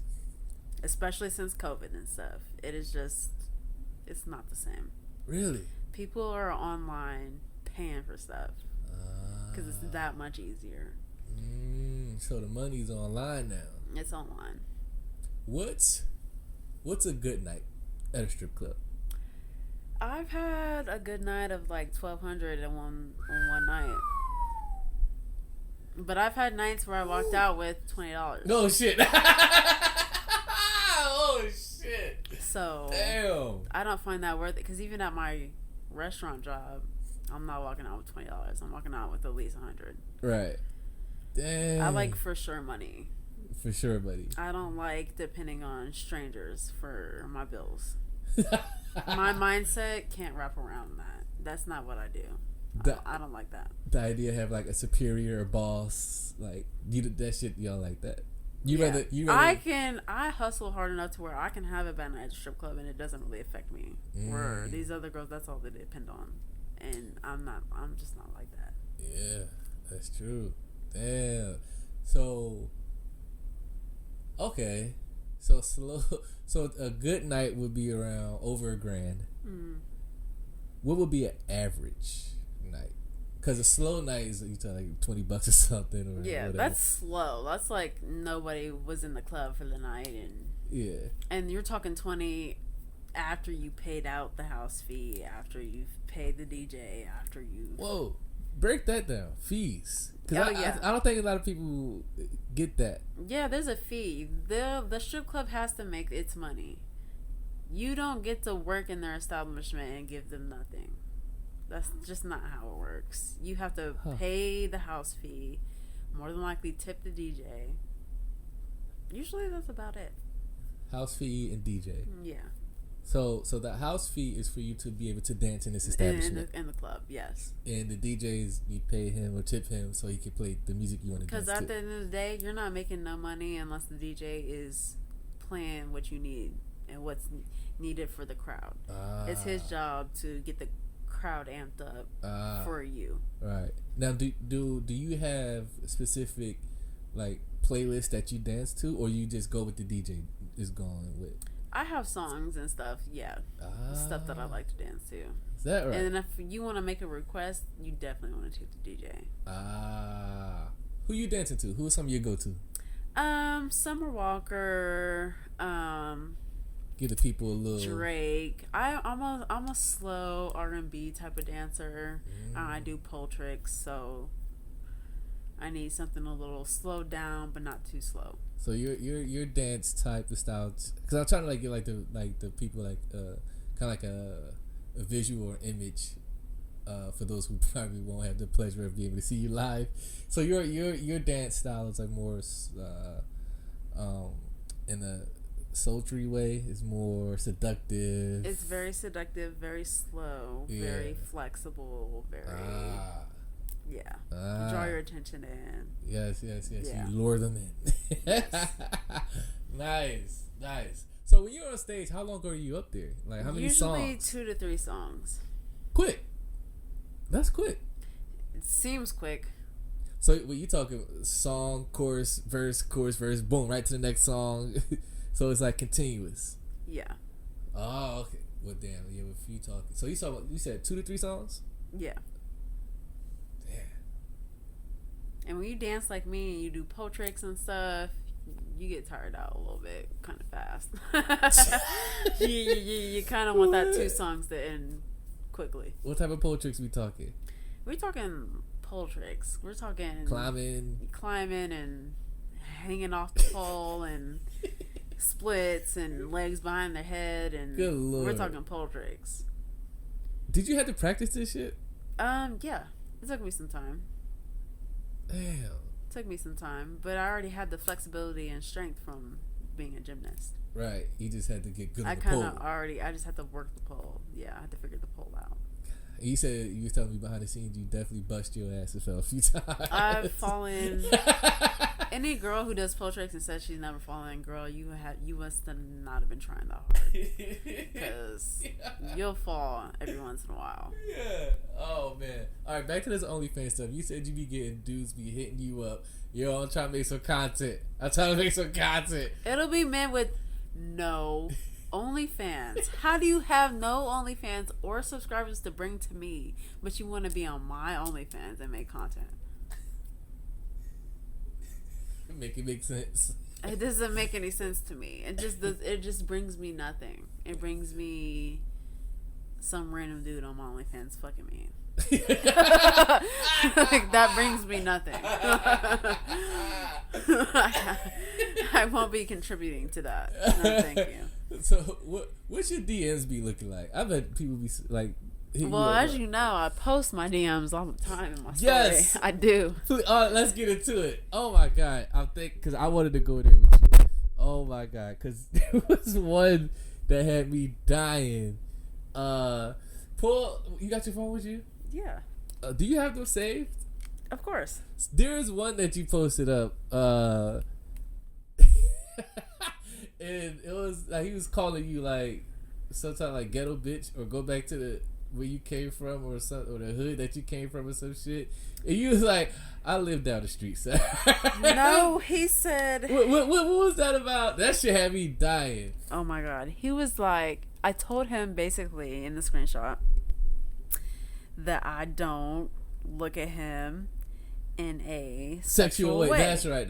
Yeah. That's right. Because he was asking something like, can he pull up or some. I forget what exactly it was, but that shit had me dying. I'm trying to find it, but I don't know if I'll be able to find it fast enough. You're good. And he was basically upset that I said I didn't want to talk to him in a sexual way. Yeah, that you didn't look at him that way. Okay, here it is. I found You it. found He said, "What you doing, babe?" And then another day he texted, "Hey." And then he texted me again. He said, "Hit me up if you want to go get drinks tonight or tomorrow." I said, "I don't think I'm interested in you in a sexual way, but I don't mind being friends." He said, "LOL. I don't have anything nice to say to that. Peace. Good luck in the ghetto." Yeah, good luck in the ghetto. What the fuck? I literally live off Dublin Road. Like, I don't live in the ghetto at all. That's what I said. I was like, LOL, I live in Dublin Road, but okay. Right. And for those who are listening that aren't from Columbus or familiar with the Columbus area, Dublin Road it's pretty nice. A hilly area. Yeah. It's a nice area. Very nice area. It's good luck in the ghetto. Oh my god, I was like, what? What's crazy is I've seen him at my job since then. And he did nothing but apologize. He was like, "I'm sorry. I was just drunk when I said that." And I was just like, you showed your true colors, and I'm good on that. I'm pretty good. Oh my god, that shit be rolling. You be posting this shit like publicly too, and I was sure that they follow you and they have to see. Most of them do see it. Most of them do. Do they hit you up like, yo, why you posted that shit? Oh yeah. They be like, "You post that?" I'm like, "Yeah." I didn't post your name. What's the big deal? That shit gotta be embarrassing. Oh my god. Alright. We're gonna take one more break. A lot more to talk about with Star. Where can they find you at again, where they can get all the good stuff? Find me on Instagram. It's the best place to find me. You're most find active me at, on Instagram. Yes, you'll find all my other social links through my Instagram. So, find me at gorgeous.xx. Nice. Everything will direct you to wherever you want to get to. Wherever you want to get to, go to my Instagram. You'll find it. There it is. We'll be right back right here with Star. Yeah, we back right here on Cloth Talk Podcast. Star is here. Starlisha. She hasn't left yet. We having a good time though. Tell them the OnlyFans right now in case they want to go see something. Subscribe. What's the OnlyFans again? It's I Love You Star 21. Yes, I love you, Star 21. All right, damn. We were just talking behind the scenes during break. You just put me on game that you said you was homeless at one point. I was. What the I had fuck? no home, no consistent place to stay. Man. And So what was you doing? You said you was hotel hopping? I was hotel hopping. I couldn't even get a job because I had no ride. I had no consistent place to live. God. So it's not like I could work here because it was close to here because I didn't stay there for no longer than a week. Yeah. And it was just very hard. It was a very hard time in my life. I was hungry. Like, it was the first time I went through not having money for food, being hungry. Like, and I came to choices where I was like, do I eat today or do my little brothers eat today? And of course, all my little brothers ate before me, and I went hungry some days. It was a hard time in my life. It was hard. Damn. And this went on for how long before you met Sugar Daddy? Oh my God, homelessness ended almost 2 years ago, but it went on for almost 2 years. It went on for about a year and a half. You lived like that for almost 2 years? Fuck. It wasn't the highlight of my days, I'll tell you what. I could tell. How did, and you don't have to answer me if you want or go into detail, how did it get to that point? though, where the homeless started? It Bad decisions. partly was my fault working. I got my first job when I was 16. That's me.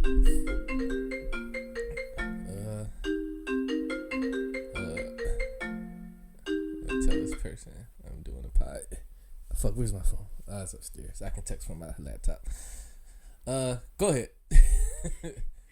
So the you said it was your fault for the homelessness thing happening? Because I had worked already for a few years. About the time I was homeless, I just didn't do anything smart with the money I was making. What was you blowing the money on, Star? Who fucking knows? At 16, Weed. jeez, everything weed and just Amazon and Forever 21 and stuff that just didn't matter because I had no bills to pay. So you just pretty much being irresponsible. Pretty much. Blowing the money on And shit. so when my mom went through stuff and she couldn't afford the bills anymore, as an adult, I should already had my stuff together and I just didn't. So when she fell through it, I went through it with her. Right, because you said your mom was young. Yeah, my mom is only 40 years old and I'm 22. So she had y'all when y'all was young. Yes. And you're the oldest. Yes. Jeez, man. Jeez. Did you think it would ever... Did you think it would get better? Or did you thought like, this is just going to be my life? Like, this is going to be my rough ass life? Or did you see like I'll get out of this? Did you like kind of give up? Like, fuck it. I felt like she would get better. She made it sound that way. That's just kind of who my mom is, though. She won't say the worst until it's already happening. Nah. When it's already happening, it's too late. Like, girl, you should have been said that. Damn. So I thought we was going to get out of it, but like a week in the hotel turned into almost 2 years. Fuck, man. Jeez.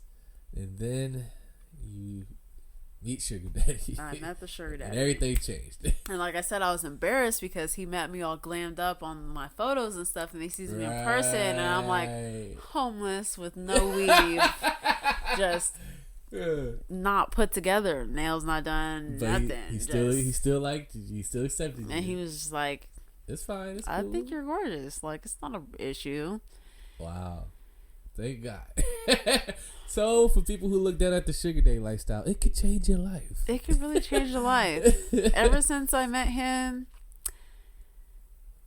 I mean, I went from there, homeless, to me now, which I have my own place. I have a dog. I go to college. I go to work. You're in school. I have Man, we didn't even talk about a that. car, my license. Like, I have it all Yeah. because of him.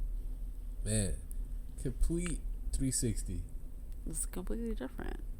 See, for y'all looking down on the sex game hustle, man, cut it out.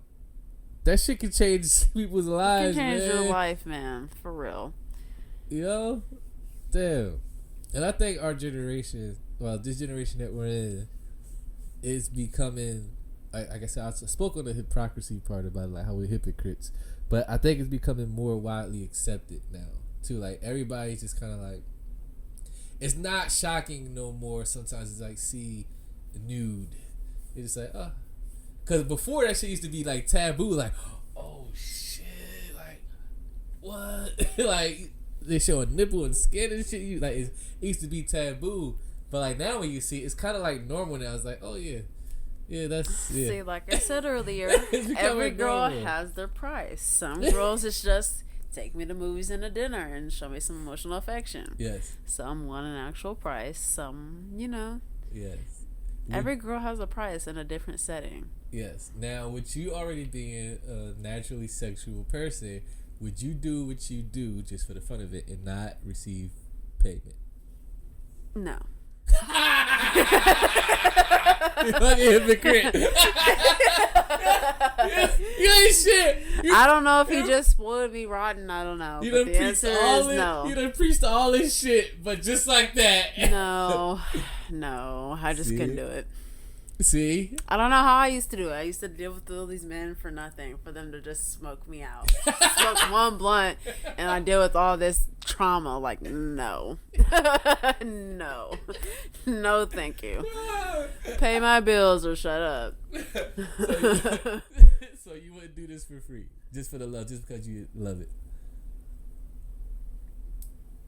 Let me think about it. No. The answer is no. Damn, for real? No. What? Damn. So you in but it's fun for you. But the money outweighs the fun. The money outweighs, for me, the trauma. I'm a very emotional girl. This is traumatizing. So when I dealt with men, go ahead. I thought that we were going to be a thing.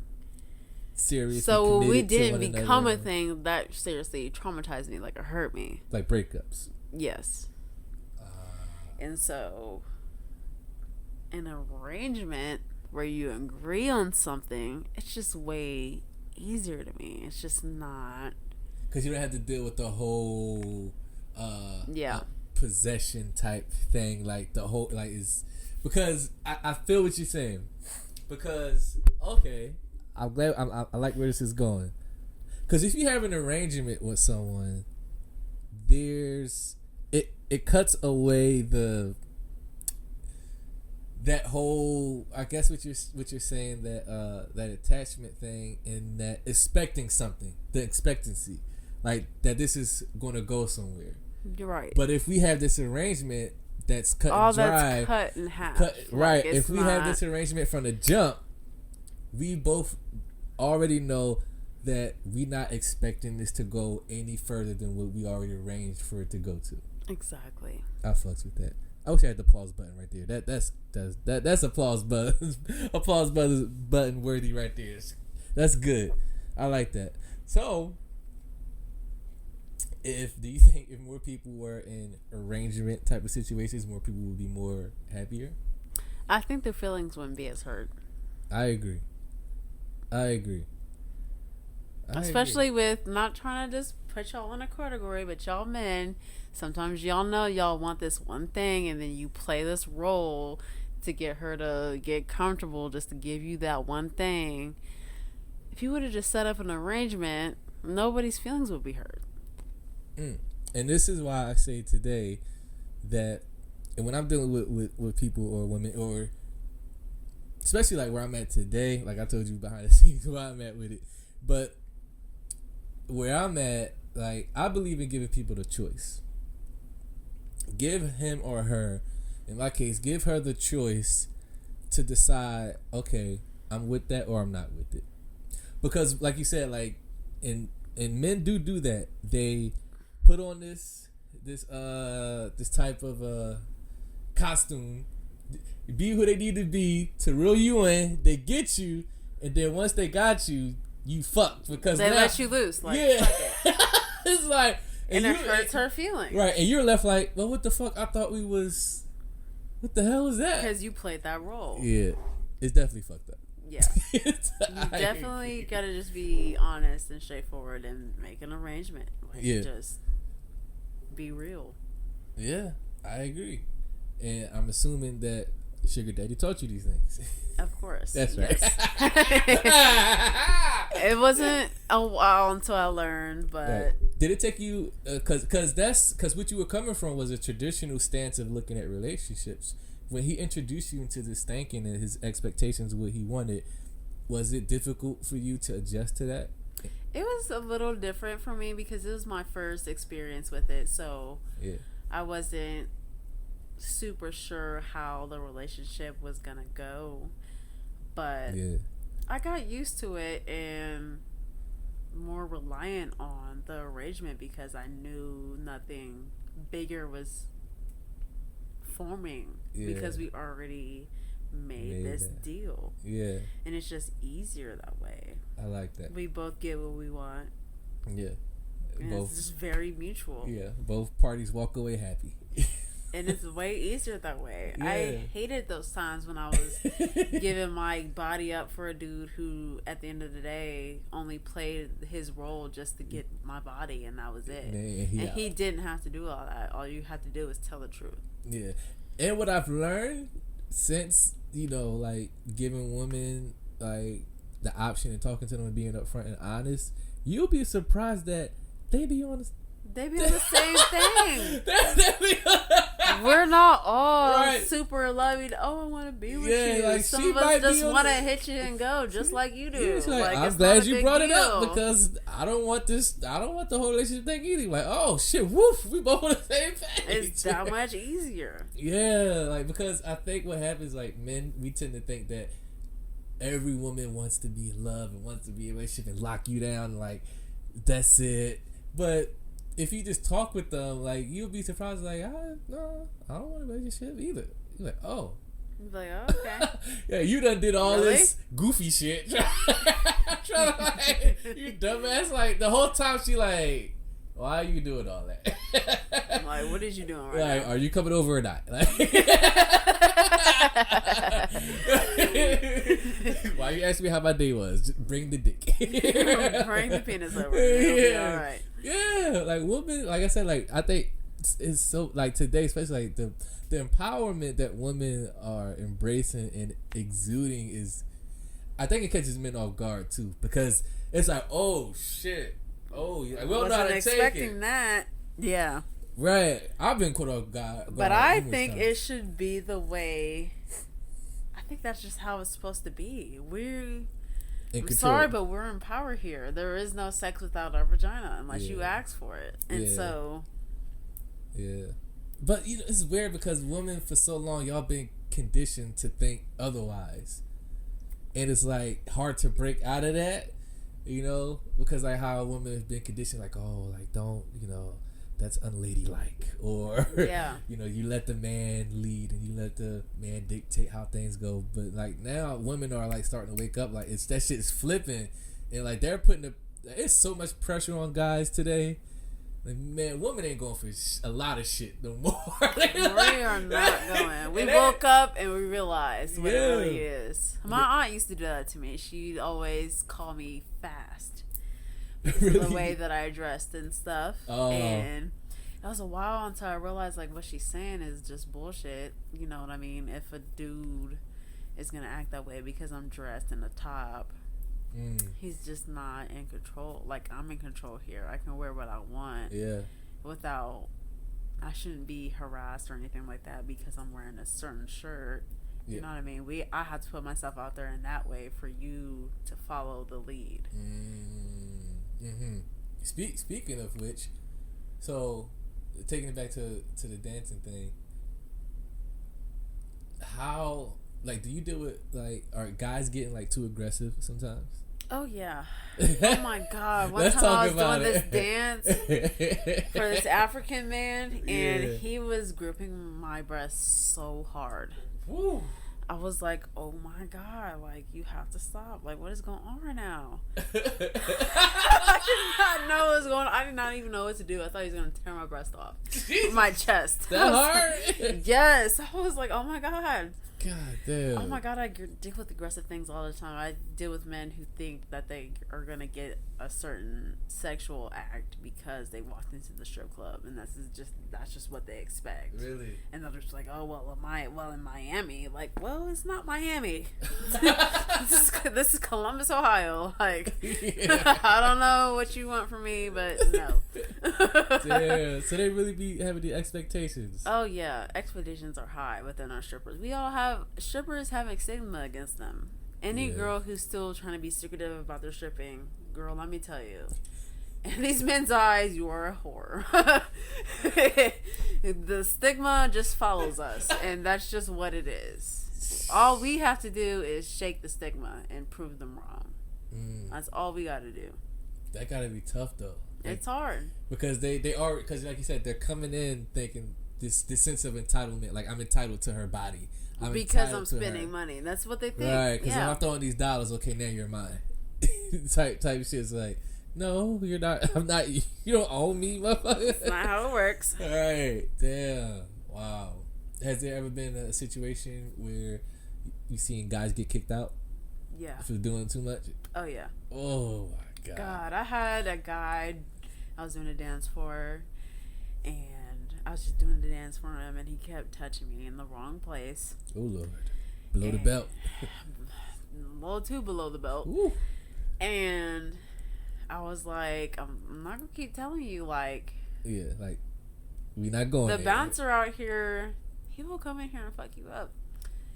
And he did it one more time, and my dude came in, he grabbed his hand like a handshake, but squeezed the shit out of this man's hand, like, hard. He was like, oh my god, you're gonna break my hand. He was like, yeah, you touch her one more time and your hand is gone.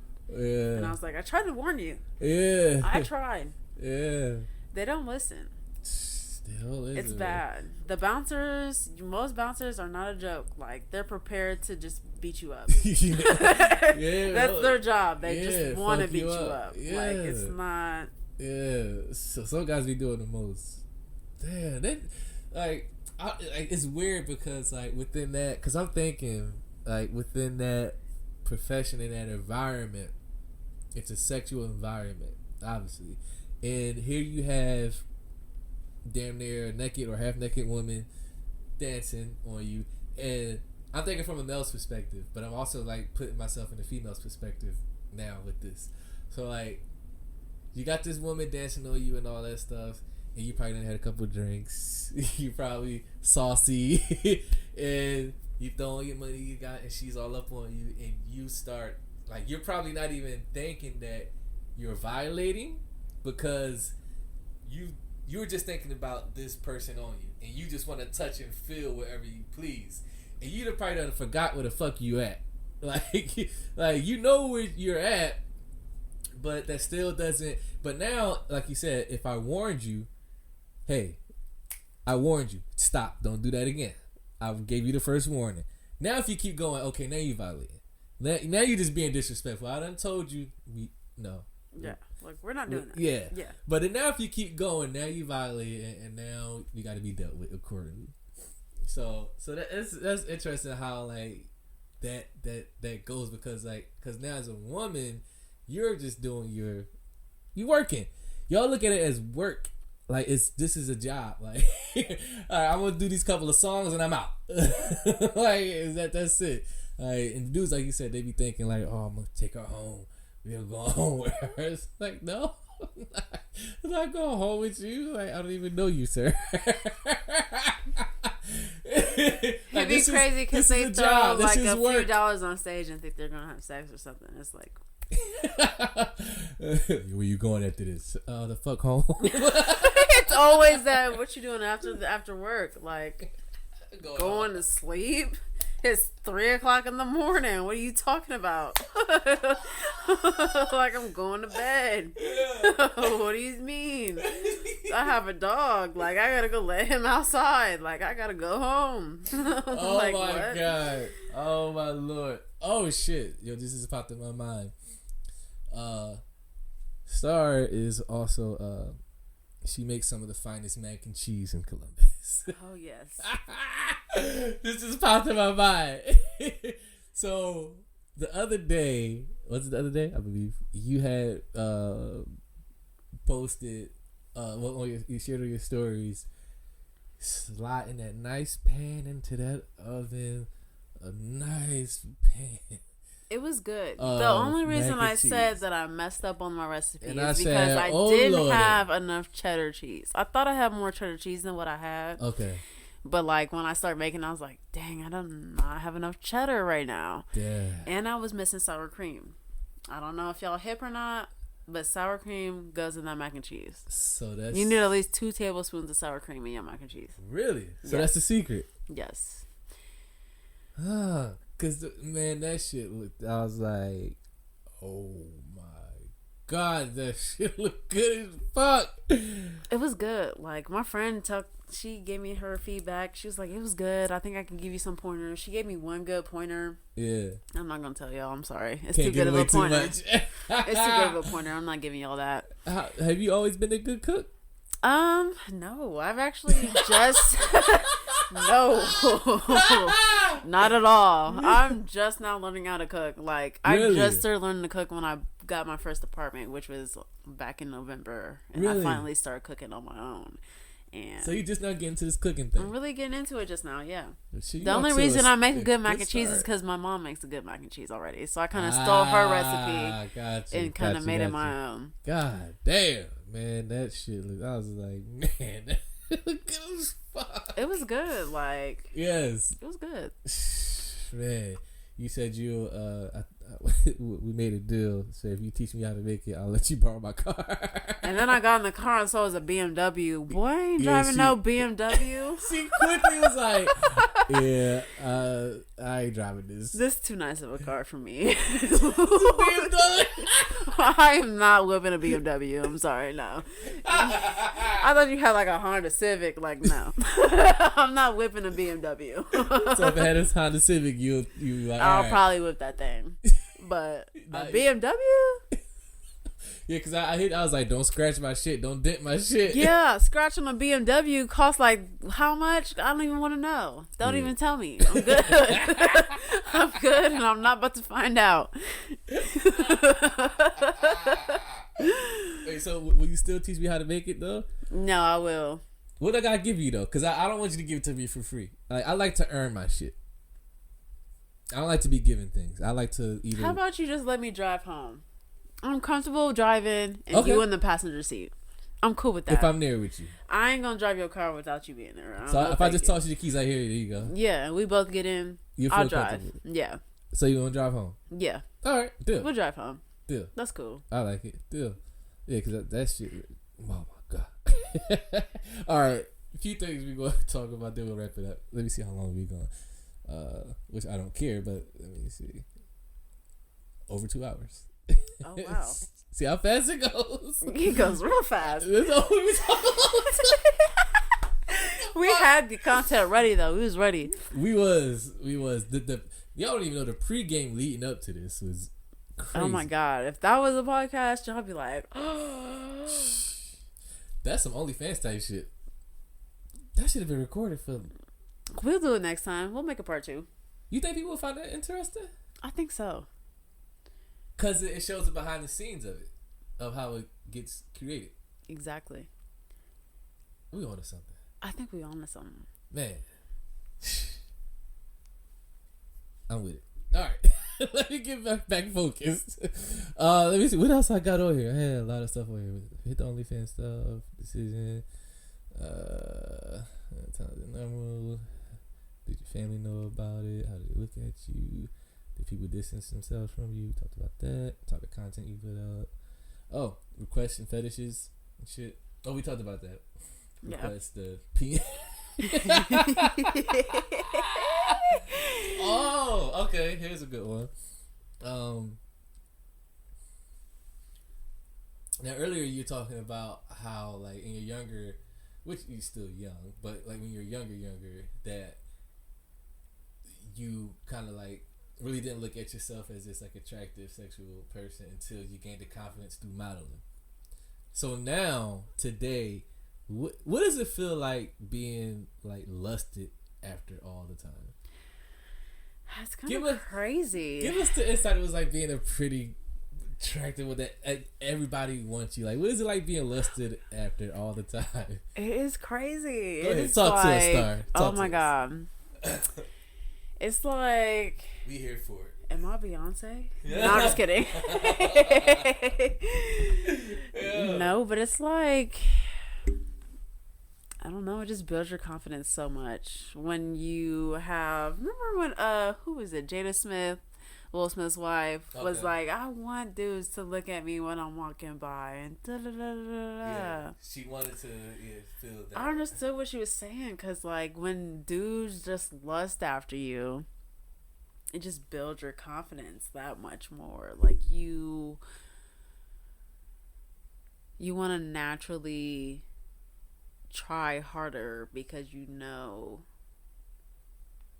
dudes will be behind you. It's like a confirmation too. It's like a confirmation of the effort that you made that morning. It's like, okay, what I did this morning for 2 hours in that bathroom, It's worth it. it means something. Like, I look good. Yeah. So you like being lusted after? I do. Yeah. It makes me feel great. It makes me feel very confident. It's just a good feeling. Yeah. It's a feeling that I didn't have before either. Like I said, I used to be bullied. I used to be picked on. Nobody wanted to be my friend. I still find that like. Oh my God. I 'Cause had you're skin so- issues and I was shy. Really? Yes. I went to schooling that was mostly white dominated. And so being the only black girl and stuff, I just didn't feel as pretty. Did you ever had to feel like you were in a fight between being accepted in the black community, but also people looking at you like, oh, like she's the black white girl? I definitely, even in my own Like, oh, family, she's not black enough. I'm too white for them. Really? Yes. How come? I don't know. The way that I talk, they always say I act like I'm too good for them. Really? Which is very weird. I don't act like that at all. I appreciate everybody for who they are. I am from Toledo, Ohio. Like, I'm from the ghetto. Like, and I am not scared to say that. Like, it's fine. Like, that's where most of my family is, mom and dad's side. Like, Toledo, Ohio. Before they go, so where did they come with this "you're not black enough" thing, or like you act uppity, or you think you? It just was something that I heard a lot growing up. That I talk white. That I act like I'm too good for them. Why don't I come around more? I don't know. Probably because I'm like in school and I live with my mom 3 hours away. Yeah. Damn. So the quote unquote black side of the family, they look at you like, oh, like you're above us. But my white side, because I grew up with a stepdad who was white for over 12 years. And I went to white schools, he turned that hood shit down in that car respectfully. Yeah, and he wasn't like that, you know what I mean? My man. It was like his family, and going to those schools, I was too black for them. So Really? it was just different, and it was hard for me to find myself. Wow. That's interesting. So your siblings are with your stepdad's kids.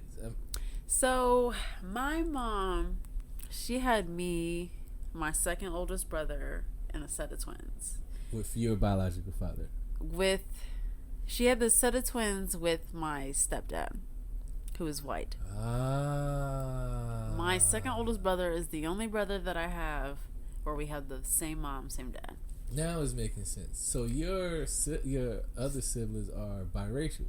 Yes. Holy fuck. That creates an interesting dynamic. Yes. So now that makes sense why they look at you that way. Wow. But you never looked at yourself that way. No, I never looked at myself that way. I thought that I fit in with everybody, honestly. Did it create identity issues for you? Like, Of course. I don't know where to fit in. Who am I? What the fuck? I didn't know if I was like a white girl, black girl.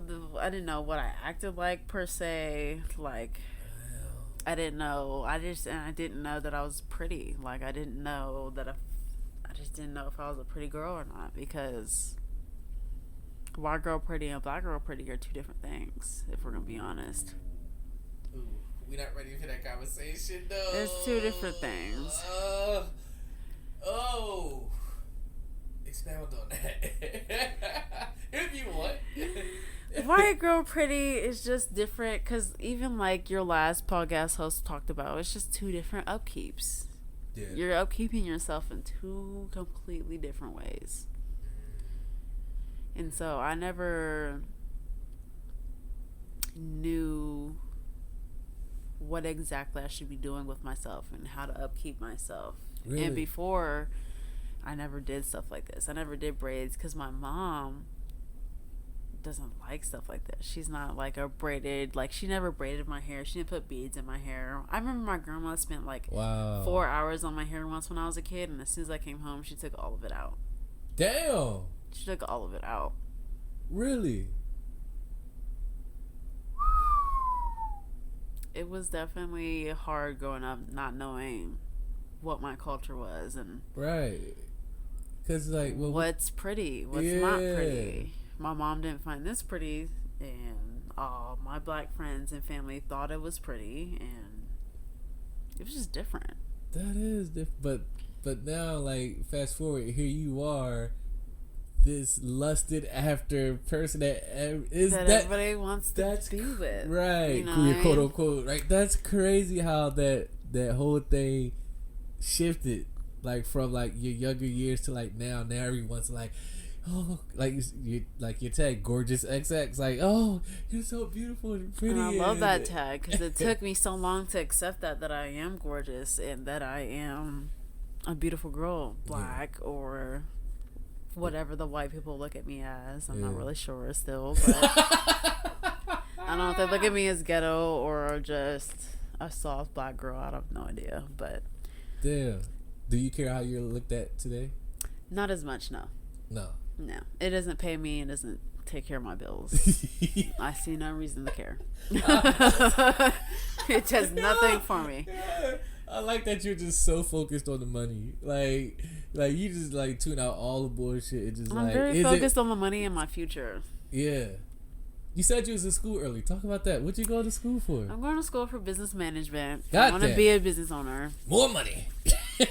More money. More money, but more of my time and more of my focus. Owning a business is not something that you can just have and just... Yeah. I imagine that you will go into business, something revolved around fashion of some sort.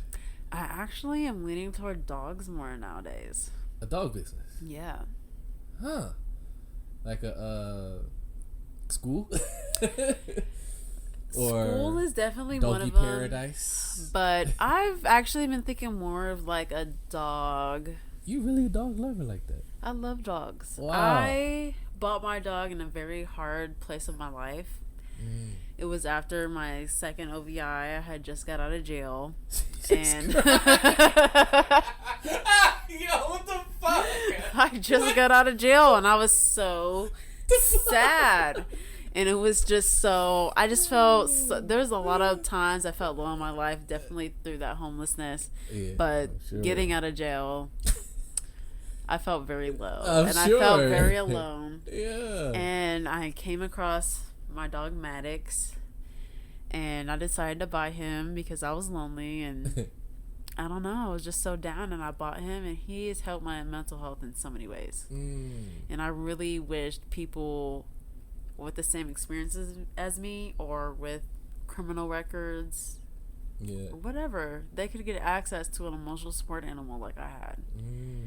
So when you first got him, did you seek out the emotional support animal, or did you just went to like the, what do they call it, No, actually my friend Sydney, she had 2 dogs that mated accidentally. And she was getting ready they were all getting ready to take these dogs to the pound if they didn't find a home for them. It was a litter. Can't remember how big the litter was. Maybe 8 to 10 puppies. Damn. And Maddox was the only brown one. Oh, it was the only brown. He was the only all brown puppy. He looked completely different, and he was very chill compared to all the puppies. And he stood out to you. And he stood out to me. I held almost the whole litter, and when I held Maddox licked my face. And so that drew me in. I was like, oh, you love me and I love you too. So now I want to establish a program that gets felons or quote unquote jailbirds and access to these emotional support animals, because it makes a really big difference. What it's done for you. It's having genuine love at home every day. It makes a huge difference. Yeah, you come home, he jumps up on you and shit. And he loves me. Yeah. Man, that's beautiful. Damn. But I've been more lenient towards like a car wash for dogs, like a spa type. Because one thing I hate is I love washing my dog in the connection, but I just hate washing him in my bathtub. I just wish I could wash him somewhere else. Somewhere else who already has dog shampoo and all that stuff. Yeah, like I gotta get in here next. What the fuck? So I want to open up something like that. Like a place where people can come through and wash their pets and stuff. Yeah. Nice. But growing up, I always wanted to own a daycare. Daycare? For children, yeah. Really? You like kids? I love kids. Kids in your future for you? You see that? No. No. I like kids. Kids for you? No. I'm the oldest of 7, we gotta remember. I've already done my part with kids, I feel like, personally. You damn near brought them up. Yeah. I'm done. But you love kids. But I do love them. I love to be around them, and I feel like it's the age I want to go within is a very tender age where it's very much needed. My mom was young when she had me. I grew up in the daycares, and I feel like I know what makes a good daycare because of my own experience. Yeah, so you thinking dog type car wash type deal, daycare, the felon thing for people to get access to emotional support animals and stuff like that. Yes. So that's 3 things right there. There's 3 big ideas that I have that I really want to go for. Which one would be at the top? Emotional support animals for felons. Yeah. That would be at the top. I figured that. I feel like when it comes to the criminal justice system, people aren't thinking of the mental side enough. Were you right? Because it's all just about... Because it's like they act like, people are doing this because they genuinely want to. Like they want to be addicted to drugs. Like they want to be addicted to alcohol. It all starts with mental health. And if we could crack down on that, crime would go down a lot. That's what I believe. I agree. Because just like, oh, you did something wrong, we're going to slam you away in this We're going to put you in jail for years and expect you to be better when you get out. Because it's weird. Yeah, because I think that when you place someone in, like, they call it, it's funny that they call it like the correctional facilities, but nothing's getting corrected. Nothing's corrected. I think jail does more harm than it does like when they come out, because, and obviously certain people, it's obviously a case by case thing with the individual and how they adapt while they're in there and what they decide to do with their time while they're in there. Because some people, they turn to books, they start reading books, and they start doing this like self-learning thing, like they go through all that stuff. But oftentimes, you're right, there's not enough outlets or services that offer like just like that emotional support through it. Who doesn't love dogs? Like dogs are like, I've never been like a dog guy, but I see like how animals and like how dogs are, like just the connection with it's almost like a family member. It's just like, that's my, it's crazy. And they always love you, no matter what. No matter what. They miss you, they love you, and their number one job is to please you. Yeah. Now, winding up here, you've been on record, you like men and women. Yes, I do. Aha. Big smile on your face with that one. What would be the perfect situation for start right now? Perfect situation. Perfect situation with men and women. If you could have it your way. If I could have it my way, I'd have both. I'd have a boyfriend and I'd have a girlfriend. Greedy mother. Who were mutually okay with me having both of them in my corner. Would they know each other? They know each other, but they don't mess around with each other because I'm greedy. I don't want that. Greedy ass motherfucker. I don't want that. But I want them to be cool with me having them both around. Do you hang out with them at the same time? 3 of y'all? No. So okay. So your time is when you want to spend time with him. Your time is with him alone. When you want to spend time with her, your time is with her alone. That's exactly. And they have to be understanding of that. Yes. It's gonna cause a lot of jealousy, right? I understand that this is a very complicated, more than likely not gonna happen thing. In a perfect world, you never know what the way the world is now. Here's what I learned about myself. Situations like that make sense to me. Because over the years, and what I've come to realize, like, and this is going back to what you were saying about how, like, you got to the point where you just, like, accepted who you was and allowed you to, like, be how open you are with yourself and not just, like, feel shame about the things that you do. Like, I've learned that the more I accept, like, who I am and the things that I like, the more free I feel, in a sense. Like the whole weight just goes away. because I think we carry so much like trying to like be, I guess you could call it like people pleasing, Yes. or like not wanting to come off a certain way, or I don't want to rock the boat. I just want to go, and I don't want to be that one that caused the disruption. And we dumb ourselves down a lot. But in essence, in reality, when you do that, like when you dumb yourself down, you're really not living. You're just not. So I think that like shit like that, like it sounds like a bizarre idea, but if you like really sit and think about that, you be like, huh. You know what? Yeah, It's not that crazy. It's okay. That could work. Obviously, because my desires within a woman aren't the same that I have with a man. Let's break that down. What about women that you like, and then we'll go into what you like about men. So I like women. the softness of a woman. I like the passionate side of a woman. I like the fact that they're not afraid to show their true emotions. I like I like everything. The way they smell. I like boobies. That's your favorite feature on a woman's body? Boobies, yeah. Boobies, titties. I'm a boobie girl. You're a booby girl. Yes. I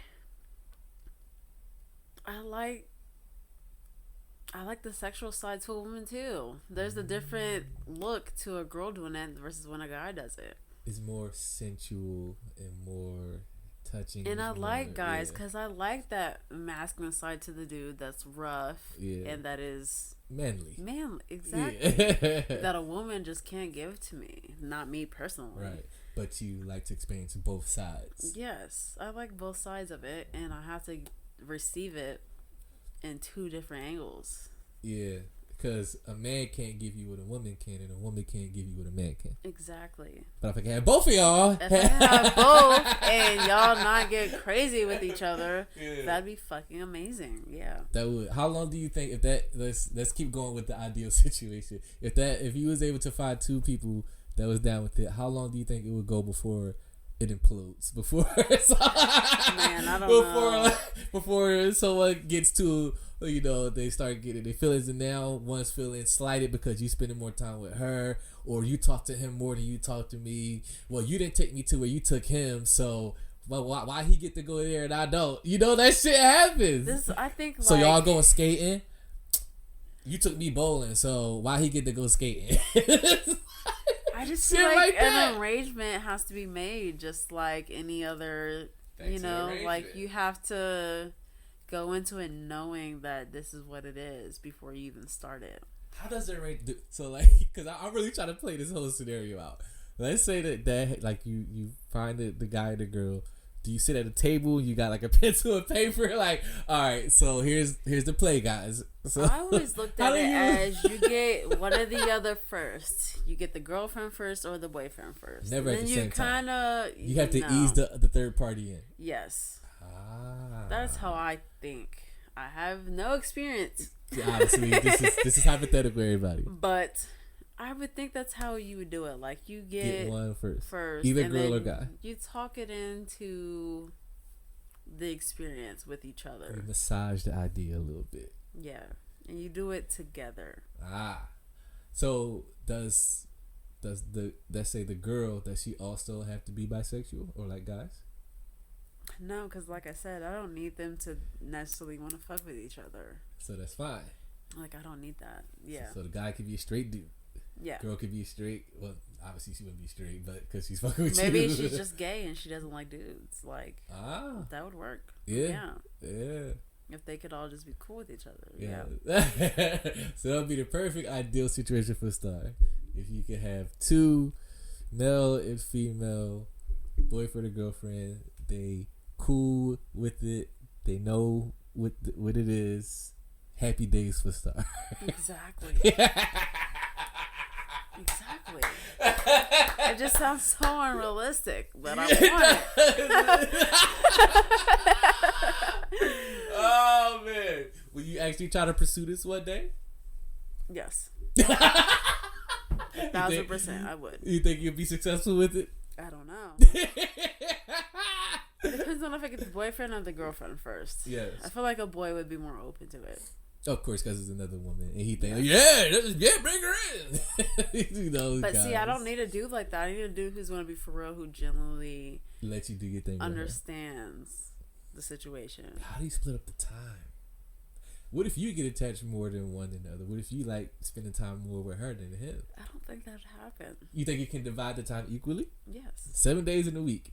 Somebody gonna get short one day. So, Well, if they both get shorter today and they both only get 3. 3 and 3. A lone day for you. Exactly. You thought this out, huh? I think so. Or you figured it out as we're talking about it? No, I've thought this out. I really want this. I do. Fucking scumbag. Greedy want it all. Star wants it all. God damn it. All right, let me see. I think this is the final thing. Then we're gonna wrap this shit up. Oh, okay. Oh, you know what? This is how we're gonna wrap it up. So, a new segment on the show, Star. So shout out to I want to shout out FDZ Graffiti. For those who don't know, she's been on the podcast. She's a dope graffiti artist out here in Columbus, Ohio, pioneering the graffiti art world as the only woman who's like really doing this graffiti thing. So shout out to her. She actually helped me name this segment. So what the segment is, Star, it's called Guess to Guess Quest Bowl. Break it down for you. I see your face. So and this is how we're going to end it. Let me see where we at on time. And for those who are listening, if you've listened this long and you're still here, shout out to you, man. Damn, shout out to you. Shout out to you. Oh wow, almost over 2.5 hours. We're almost 2 hours and 40 minutes in. All right, so here's the segment. Guess the Guest Quest Bowl. So, since the segment was introduced and FDZ Graffiti helped me name it, so what happens is every guest that comes in, that sits on that couch or whatever, they submit and they write down questions at the end of each episode, and it's dumped into a bowl. Random questions. So the next guest that comes in has to go into the bowl blindly. You can't look and pick. Close your eyes and you fish out a question. You have to read it out loud and answer it honestly. You can draw more than one question if you want. You can do, but it's typically one. But if you want to do another one, you can. Can't skip. You can't look like I'm not answering that. You have to answer. You have to answer honestly. So by the end of it, once it's over, I want you to think of random questions for the next guest to come on the show to throw into the bowl tag. What do you think? You want to play? I do want to play. Let's go. Guess to Guess Quest Bowl will start, everybody. I'm going to get this bowl. It's hidden over here. If I can reach it. There we go. So in this bowl, Stars, you can see. Mm-hmm. Aha. Yes. Questions from guests. And also, oh man, let me do this. Listeners, you can submit questions as well. If you want to submit questions for future guests, send those questions to clothtalk5@gmail.com. That is clothtalk5@gmail.com. Also, you know, we play music on the podcast during the break. So all my artists out there, all my independent artists, if you want to submit music to be played on the podcast during the break, send that to the same email, clothtalk5@gmail.com. Please put the name of yourself, the name of artist, name of song, and your social media so I can show you love. Okay? All right, here, Star. I'm going to pass this over to you. Here's the bowl. For those who aren't watching, I'm going to try to do a play-by-play. Star has the bowl in her hand. She's shuffling. Don't look. You looking. Look up. There we go. Try to see which one. Yeah, give it a good little shuffle.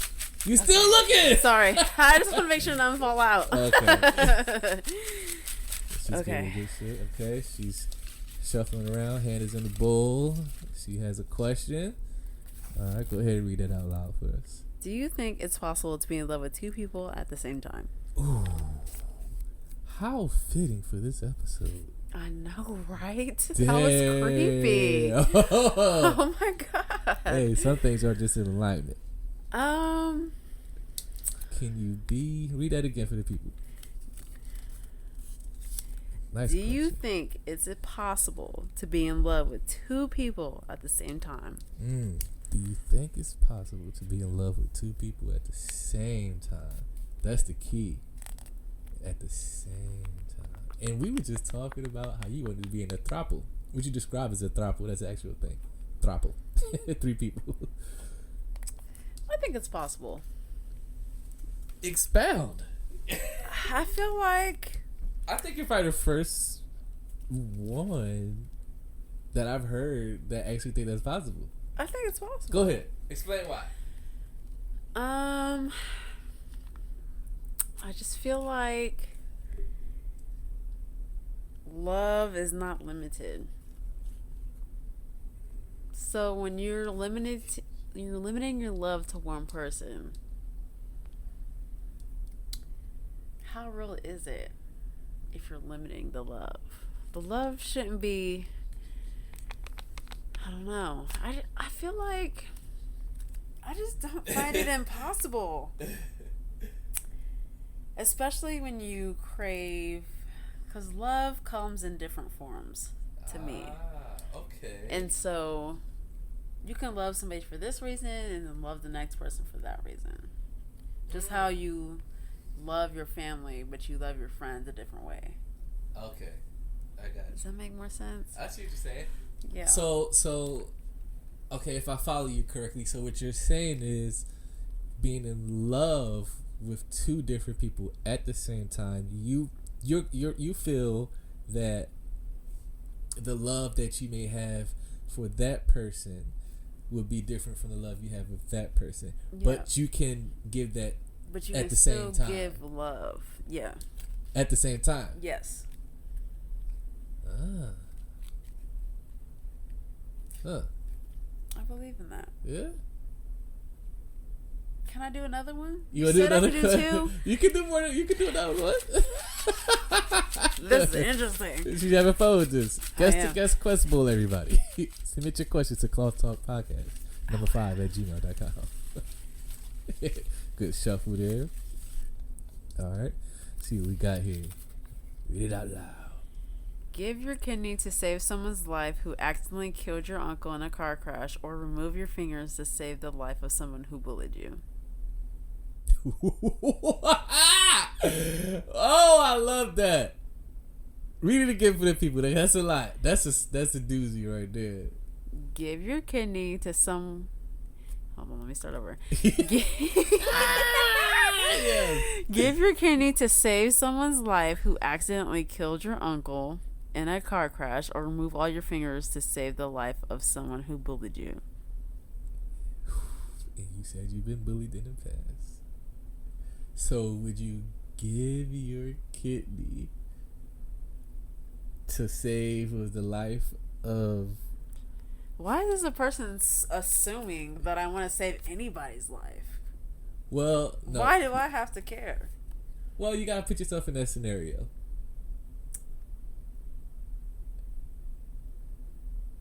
Read that one more time. Because that one got you pondering.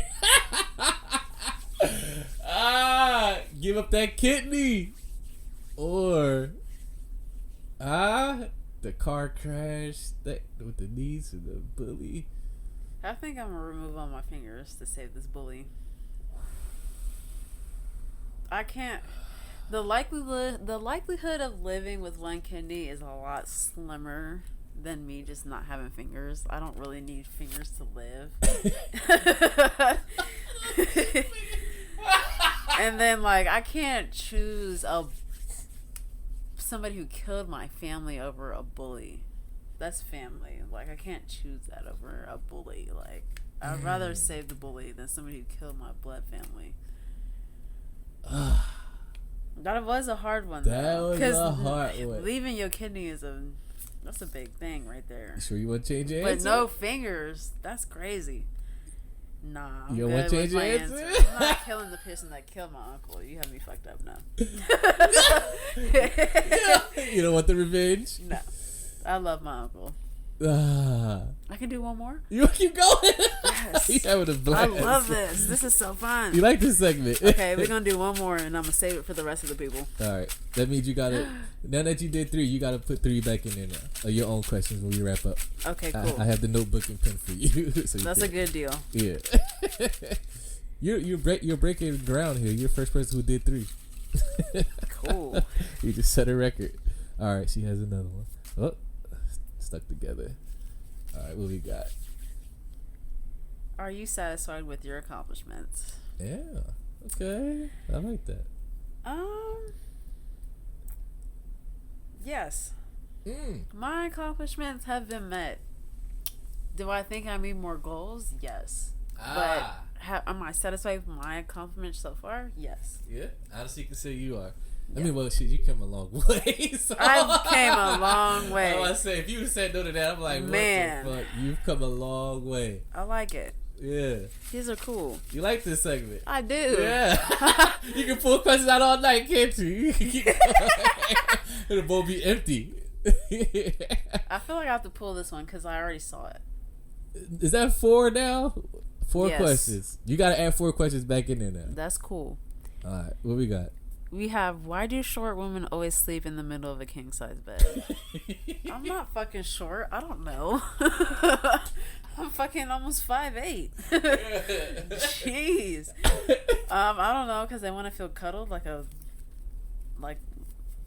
don't know. They want to feel snuggled. Yeah. Maybe they want to feel tiny and cute. You like being the small spoon? I do. Yeah. I love it. Yeah. Pass your bowl before I answer all these damn questions. Throw those questions back in there. The ones you got. All right, here we go. Guess question poll will start, everybody. 4 questions. Rattled off 4. Most of these people normally just do 1. You went for 4. Oh my god, I loved it. It was so fun. This is fun, right? Yeah. Shout out to FDZ Graffiti for helping me title that segment. Yeah, so that is guess quest bowl. All right, man. Anything else you want to say to the people? Anything else that we missed? Anything else that you want to add or say to people who are probably going to listen to this or watch this that we haven't covered in almost 3 hours? what last words? Anything that you want to talk about? Anything that you want to? Because we can keep going. I just want to say, be yourself. Fuck these opinions. Fuck these people. Be yourself and be your true self, and be happy with the accomplishments. Be happy with the goals that you've made, even if they're small. It means a lot. They go a long way. Yeah. And don't forget to live your life. Have fun. Don't be too serious all the time. Yes, I echo that. Great note to leave on. Good message. Thank you. I hope people who listen to this all the way through have gained a new respect for you or look at you in a different light. I hope so too. Yeah, because what happens is, like, with people like who are in, like, I guess quote unquote like the sex industry, or they just see the images, but they really don't know the person behind who's that. So hopefully through this conversation with Star, that you guys have gained a new perspective on her, a understanding from, you know, where she's come from and the decisions she's made in her life that wasn't some of the best or smartest decisions, but as you can see, like, those decisions that people make early on in their lives, you gain information from that. Yes. And you navigate your life accordingly from the shit that you just went through and learned. Like, okay, I'm not going back there, or I'm not making that same mistake again, or I'm not going to be making these type of decisions. So I'm going to navigate and move through this life shit swiftly. Yes. So, yeah, that's dope. So hopefully y'all got that. And like you said, man, just be yourself, man. Go after it. Don't, like you said, don't feel like you can't be something that you want to be. Don't let nobody tell you that, oh, you know, like, you can't do that, or that's not normal, or blah blah blah, all this shit. Don't feed into that. Just go after it. All right, where can they find you at again? They can find me on Instagram at gorgeous_xx. Yes. You'll find all my links through right there. There you go. And if you enjoyed this podcast, and if you listened this long, and you haven't subscribed yet, subscribe, follow, drop a comment, like, share, all that good stuff. My music artist, send the music to clothtalk 5 at gmail.com. That is clothtalk 5 at gmail.com. And also send your random questions for future guests, for Quest Guest Bowl, at the same email. That is clothtalk 5 at gmail.com. Peace. We out. We out of here. Yeah.